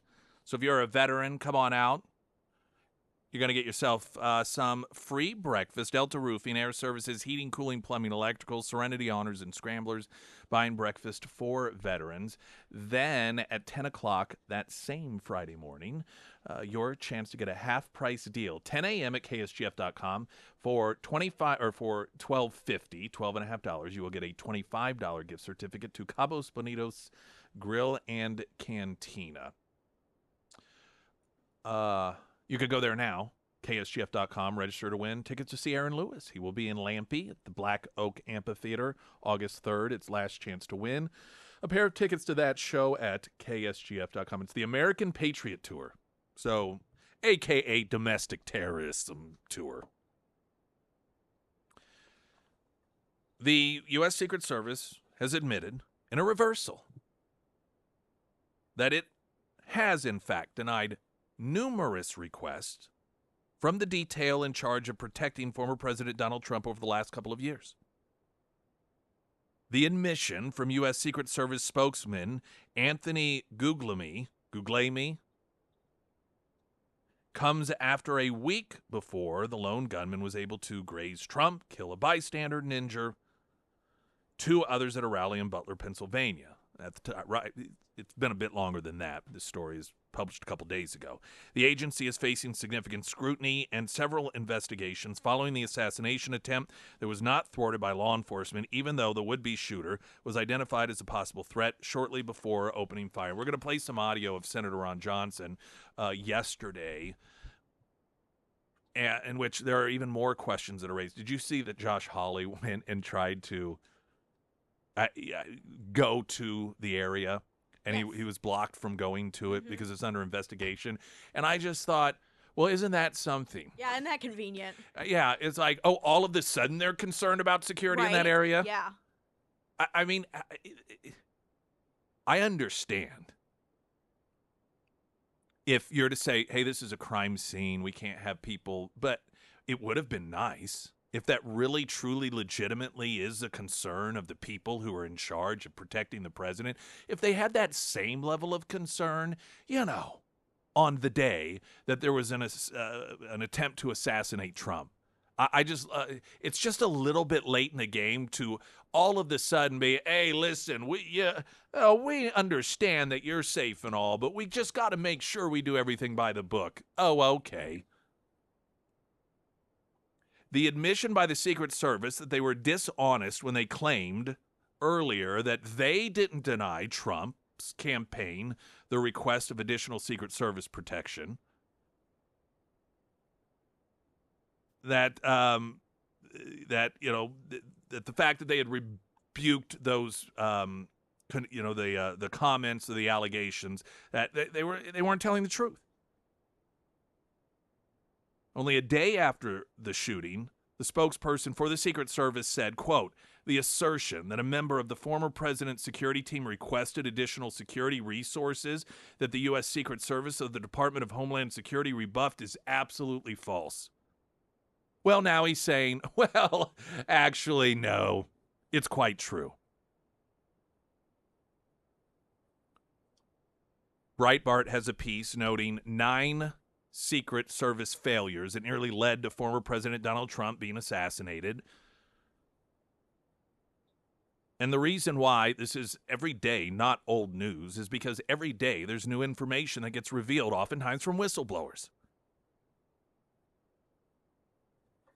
Number one, they listed the rooftop that the shooter fired at Trump from was an obvious security risk. I think that's something we all know at this point. Obvious to everyone except for the people who were in charge of making sure that the location was secure. At least that's what they demonstrated through their behavior. 2, Secret Service allowed local law enforcement to be placed inside the building instead of on top. Cheadle has said, that the head of the Secret Service, a decision was made to put local law enforcement inside the building instead of on top of it, claiming the decision was due to a safety factor because the roof was sloped. Of course, she's been mocked by that. Now, or for that statement, rightfully so, and not mocked by experts as much as everyone under the sun.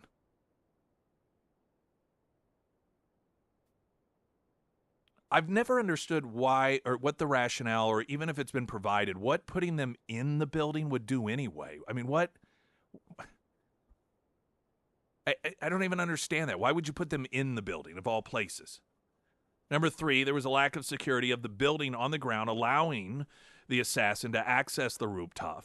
Number 4, local law enforcement first spotted the assassin near a magnetometer with a rangefinder around 3 p.m.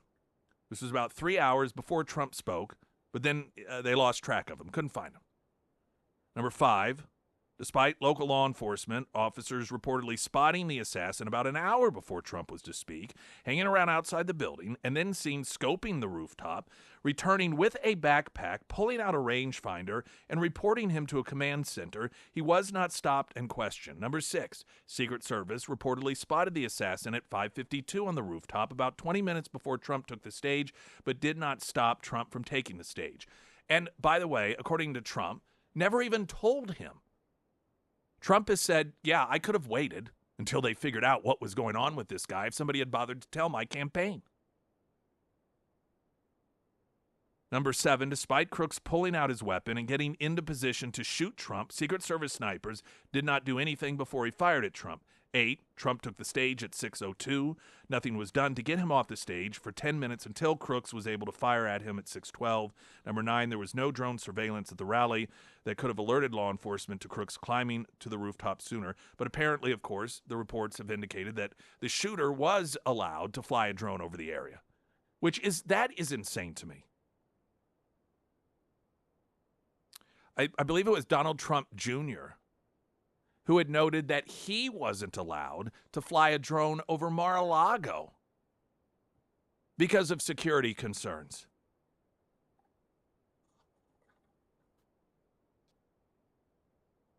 Now, Senator Johnson has indicated, and we'll play some of the audio on this, that there may have been 2 shooters, which does this now.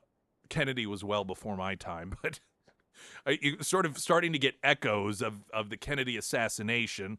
The primary difference, of course, being that this assassin failed, but this seemingly person disconnected from all of society, just this lone individual, and then the pieces begin to, as you look at them and put them together, like there was something else going on here. And if you were to look at the Kennedy assassination and all of the evidence provided that lead people to believe perhaps there was more going on than what we were told, I would argue even right now, it pales in comparison to the information that's been provided that, regarding the Trump assassination attempt that could make any of this make sense. In other words, I feel like I'm not wording this very well. If you're to take these 2 events and you are to say, lay out your arguments, many of which are going to be, of course, questions, as to what leads you to believe that there's more here than meets the eye, at this point, the Trump assassination attempt, I think, wins that race. Now, does this mean that it's impossible that this wasn't a level of incompetency that is incomprehensible? No. I mean, when you've got this whole DEI factor in, and the fact that seemingly under this administration, the focus of doing a good job isn't anything that is relevant to them whatsoever. I mean, this is what many of us have been noting DEI would lead to, this sort of level of complete and utter incompetence. So that is possible. But given what we know about the government doing everything they could in order to try to remove Trump from the presidency, including faking evidence in numerous instances, one for a court case, one before a FISA judge, collaborating to create that fake Russian dossier hoax. how mad they became, and I'm not talking angry, but psychotically mad they became at "we will stop at nothing." I don't think that a reasonable person can say, well, it's impossible to consider the likelihood that perhaps, there's more here than meets the eye. More coming up. I'm Nick Reed.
Let's, before traffic, quickly go to the Pyramid Roofing Company talk and text line. Marshall in Fairgrove, welcome to the show. Hey, good morning, Nick. Good morning. I just wanted to say that your outrage and everyone else's outrage is totally legitimate. It's very legitimate. I mean, they've got so much video on this thing. We're all sickened by the lack of security that day and in the past as well, including Martin Luther King, JFK, and Robert Kennedy as well. Although I wasn't a big fan of the Kennedys, I still don't want people getting shot because of the FBI. And the FBI seems to be behind those deaths as well as the near miss of our President Trump. I can tell you, Nick, the FBI, I know people that have dealt with the FBI to report, for instance, organized crime, and they did it from a payphone because they were so afraid of the FBI. And organized crime people left the city, but nobody was arrested. And 2 people ended up being killed before they left. Of course, that's why they were reported. But I can tell you, the FBI is not legitimate. It is not our friend. And we have not elected those officials, of course. That is what we call a bureaucracy, as well as the CIA, the NSA, and any other government office where we do not have elected officials. We need to get rid of those. We need to downsize immediately so that we can control our country again. I am appreciative of the Supreme Court doing the Chevron deference turnover, we may see some freedom again for businesses and for individuals. That's all I wanted to throw out there. Thank you, guys. Hey, thank you. I appreciate it. I want to remark on, we've got to get a traffic update. One of the, almost as a side note there that Marshall mentioned, is that in referencing the Kennedy assassination, that though he was not a supporter of Kennedy, he was horrified and didn't want to see any president get assassinated. I want to use that in order to highlight something about Democrats and Republicans when it comes to Secret Service. Plus more straight ahead. I'm Nick Reed.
The First Alert Forecast, sponsored by Wolfpack Cleaners, your residential and commercial cleaning professionals.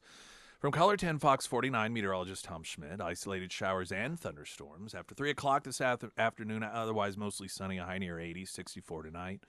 Mostly sunny tomorrow, 83 for a high. Wednesday, sunny with a high near 86. The Pyramid Roofing Company talk and text line. The part, Nick, that bothers me about the assassination attempt is, why would the Secret Service let Trump up with his face exposed for over 5 seconds? Did they know in advance that there wouldn't be another shooter somewhere in the crowd, or that the shooter was dead? It's really strange to let this guy fist bump the crowd knowing the intimate danger that was there. Well, I mean, I'd say in comparison, well, what's the best way to put this? The answer is obvious, but the answer isn't obvious. So the direct answer is, well, look at everything else they did. I mean, this is on display. One of two things. The most sadly benign answer is total and complete incompetence. Total and complete incompetence. And almost an incompetence that is perhaps connected to indifference. When you look at everything that led up to it, I don't know why anyone would expect the institution that allowed everything to play out to all of the sudden in that 5-second period act appropriately. I mean, there's nothing that indicated through the day that these people even know how to operate competently. I would also argue that, generally speaking, if you have some sort of attempt like this, most people who are shot at are going to easily allow themselves to be covered by Secret Service. That their number one priority is just to completely get protected. I think it's fair to say Trump is oftentimes, perhaps always, extremely concerned with his appearance and things. And if you have a Secret Service that assumes, all right, we're all crouching, we're kind of over this guy, that he is going to comply with that, because who wouldn't? If they're being shot at, they're obviously going to use us as cover, that, they may not necessarily be expecting that person to say no and physically push up through.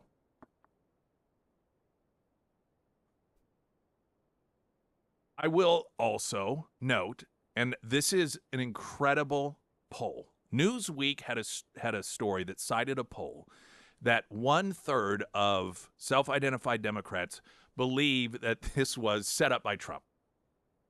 That all of this is, that's the conspiracy. Now, it's humorous on a number of levels. One, the party that loves to accuse Republicans of being QAnon supporters and conspiracy theorists to all, see this as a conspiracy is just absolutely perfect. But in addition to it,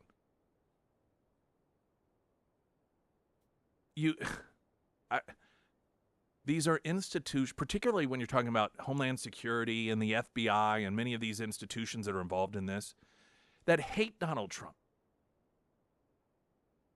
Hate him. Now, that doesn't mean every single person who works within the institutions hate him. We know that there have been some whistleblowers involved in exposing some of the corruption within the FBI. Those whistleblowers have testified before Congress that the FBI itself has done everything to destroy their lives for blowing the whistle. Some of these institutions have done everything they could, including, as I mentioned earlier, falsifying evidence before a FISA court to try and overthrow his presidency. Falsified evidence to the court in Florida. Tampered with the evidence, which is why that case has been put on hold indefinitely, because the administration, the prosecutor, admitted that they did this, which I still think there's got to be some whole backstory as to why they would admit this without being prompted. So this is what you would have to believe if you're one of the 1/3 of Democrats who believe that this was something that, I guess, Trump coordinated and it was all a conspiracy in order, I guess, to help him. Because, of course, he was so behind in the polls. I mean, that he conspired with institutions that have done absolutely everything, including break the law, in order to make sure that he's not president, for some reason decided to conspire with him in an effort to make him, look like some sort of hero and help him become president, up to and including the killing of an innocent civilian. And if that quote wasn't planned, clearly that would be, when you've got a backdrop of people, that's going to be something that you must take into consideration. All of the people that would have to have been involved in this, because of all of the massive failures, we're not talking about, it's insane that this has to even be talked about, but given that you do have some that are trying to make this claim, seems like, okay, let's talk about that. We're not talking about like one security point in which, somebody just wasn't there, and it allowed this individual to get into some position that, yes, it was a security failure, but it was one security failure. I mean, that's not what we're talking about here. We're talking about a security failure with dozens and dozens of people. All of those people would have to be in on the conspiracy. They all would have to be in on it. And you would also have to believe that of all of the people that are in on the conspiracy, which resulted in the death of an innocent Trump supporter, much like Ashley Babbitt, that none of those people told anyone. None of them decided to blow the whistle. None of them said, hey, guys, I don't know that this is a good idea. None of them told a family member. I mean, it is very, very difficult in this day and age to keep something that under wraps, particularly of this magnitude. When you're talking about so many different entities and so forth, it's a difficult thing to do.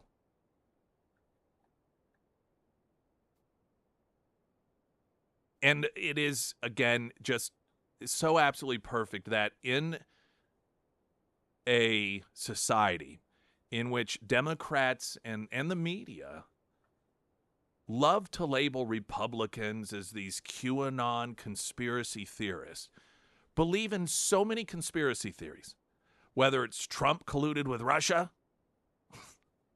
or Trump faked his own assassination attempt. Some of this stuff you just have to think through. And it's not political one way or another. But when you start to think of all the people that would have to be involved, that no one would say anything, that it doesn't make sense. It does not make sense. But then again, I suspect that largely we're talking about people who don't make sense. Springfield's Talk 1041, I'm Nick Reed.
Sarah Myers. Thank you. Well, you get what you pay for, and if you are looking for a roofing company that is going to give you the absolute best quality work, I want to recommend Josh and his team over at the Pyramid Roofing Company. Now, whenever you call the Pyramid team, they're going to come out and they'll do the free roof inspection for you, and whenever you hire them, they are going to put the highest quality name brand products on your roof to make sure that your roof receives the best treatment possible. And that also includes ice and water shield. And that is that's a stick down product, and it helps prevent water in the most common areas that leak. Not all roofing companies use ice and water shield, and if they do, they don't put them around the eaves right next to the gutters. But the Pyramid team, they do. Now, if you're looking for a roofing company that's not going to cut corners, you have found it with the Pyramid team. So if it is time to call the Pyramid Roofing Company, give Josh and his team a call today. You can find all of that contact information under the Sarah's Endorsements tab at ksgf.com. On the Pyramid Roofing Company talk and text line, this is a fantastic point. Shouldn't any of those claiming Trump's assassination was fake The family of the victims that died or were injured tragically, $1 billion. Like, I think there's some words missing here. The point they're making is Alex Jones, who's a talk show host, had his entire life destroyed because he, and I'm not going to get too specific here because I'm not somebody that listens to Alex Jones, and I don't know all of the exact what he said, but what he was accused of saying is that Sandy Hook wasn't real. That's what he was accused of, and he was for expressing what many people thought was freedom of speech. He was sued, and they've just destroyed his life, and like billions of dollars, and taking over they're destroying him. Because they claim that he made a false allegation that Sandy Hook wasn't really a true event. It was a setup. Okay, if we can do that in this country, what about the family of the firefighter? Oh, can they not then sue anyone, even on social media, that floats the idea that this was some sort of faked event? What do you think the percentage of people? Let me put it this way. I suspect that of those who celebrated the punishment of Alex Jones because of his questioning of the Sandy Hook situation, are disproportionately likely to express the same disbelief, the same level of disbelief about Donald Trump and the assassination attempt against him. We've become quite accustomed to the idea of hypocrisy from the left. I want to play some audio. This is yesterday, Senator Ron Johnson on Sunday Morning Futures. Law enforcement, and I know this from some of your preliminary comments, your preliminary findings, started taking pictures of the dead body, right? Can you tell us what happened then? Correct. So that sniper team that was in the AGR building, they're the first ones that went up on the roof. They were the first to encounter the dead assassin at that point in time. Later on, other people joined them, and somebody told them to send the pictures they had taken to an ATF agent, which I think is very strange. And we called up that ATF agent. That individual said that he was with ATF, and now he's gone dark. We've also reached out to the Secret Service agents in charge on the ground. All we're getting there is the runaround. So we are getting information from local law enforcement, and we appreciate that. But unfortunately, federal law enforcement agents, they're just saying, well, go through your congressional liaison. Again, that's going to be unacceptable. I wish I could rely and have faith in the FBI and the Secret Service to do a truthful accounting of this. But that's not been my experience with the Russian collusion hoax. And for years, dealing with federal law enforcement, we need completely separate and independent investigations, and it has to start now. So are you questioning whether or not there was a second shooter? Is that what you're questioning? Or if the shooter had a different gun? I saw an extremely convincing video online. I know it's all over the place. There were 3 distinct shots early on, followed by another 5 in more staccato, more rapidly fired, and then the final one, which we believe took the shooter out. How do you explain that? I don't know. I'm not an expert. But the individual putting that video out says it clearly shows that there were at least 3 different weapons fired that day. Again, I don't know, but we can't trust the FBI and the Secret Service to do an honest and open and transparent investigation. That's just a very sad fact. So we've got to rely on other sources independent to really find out what the truth of the matter was on Saturday, July 13th. Now, as I noted earlier, unfortunately, the Republicans, as a party as a whole, have given a green light to all of these different departments to not turn over any relevant information. And the most recent green light that they provided was the refusal to hold. They had a vote on whether or not to begin to hold Attorney General Merrick Garland accountable for defying a subpoena. Not even talking about going as far as their congressional authority is to arrest him, but just fining him on a daily basis. And because Speaker Johnson is apparently ineffective of getting the party together in order to hold Democrats accountable to the same level as Republicans, once again, the message was sent that you don't have to do what Congress says. You can defy subpoenas. You can refuse to appear when you are legally obligated to appear. You can refuse to turn over evidence that you are legally obligated to turn over because Republicans won't do anything about it. And that was a demonstration that they, as a party, have demonstrated that they are okay with the dual justice system in this country. We get so upset and aggravated at Democrats for operating in this dual justice system and utilizing it in that fashion. But when Republicans have the opportunity to say, no, we're not going to let them off the hook, when Republicans are sent to prison and punished for doing the exact same thing, they play the game and say, dual justice system, no repercussions whatsoever. Do we really think that after all that we have seen, after all of the Democrats in the Biden administration have seen across the different departments, that they're suddenly going to comply, particularly when we're talking about, at best, complete and utter incompetence that led to the death of an American, by the way. A person did die.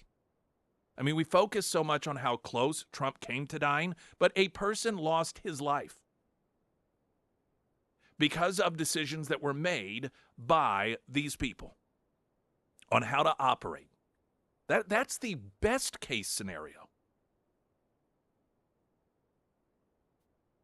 And you have to forgive me for, hearing whether it's Ron Johnson or others, as well-intended as they may be, and as much as of the problem they may not be part of, they may be the quote good guys within the Republican Party. There's no way in hell, after the thumbs up Republicans have given this administration to ignore congressional authority, that all of a sudden they're going to start acknowledging congressional authority. I just don't think we should hold our breath on that one. And that is, frankly, the fault of the Republican Party. They have trained the Democrats to recognize this reality. And many can accurately point out, well, it was only 4 Republicans that defected that caused that. I find it hard to believe that if Ron Johnson wanted to, he would not have been able to get those 4 to comply. Springfield's Talk 1041, I'm Nick Reed.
Before this next story, perfect time to tell you about Wilder RV and how you can take something that is, relatively speaking, very inexpensive and make a vacation out of it. Many people think that, the world of RVs, it's too expensive, but for like $165 a month, you can have a family-sized RV. Think about the vacations you can take, the time you can enjoy with your family. They're just 85 miles north on 13 in Clinton, Missouri. You can find them at wilderrv.com. Now, compare that to Disneyland workers have authorized a strike over wages and safety concerns. Now, they recently threatened this just a couple of years ago, and they won a 37% salary bump, $18 an hour minimum wage. They are at it again. So if they are successful, for those of you who think that Disney World is just too cheap, then this is good news for you, who think, man, it is such a bargain to go to Disney World. That may change very soon because this, of course, will lead to an increase in prices.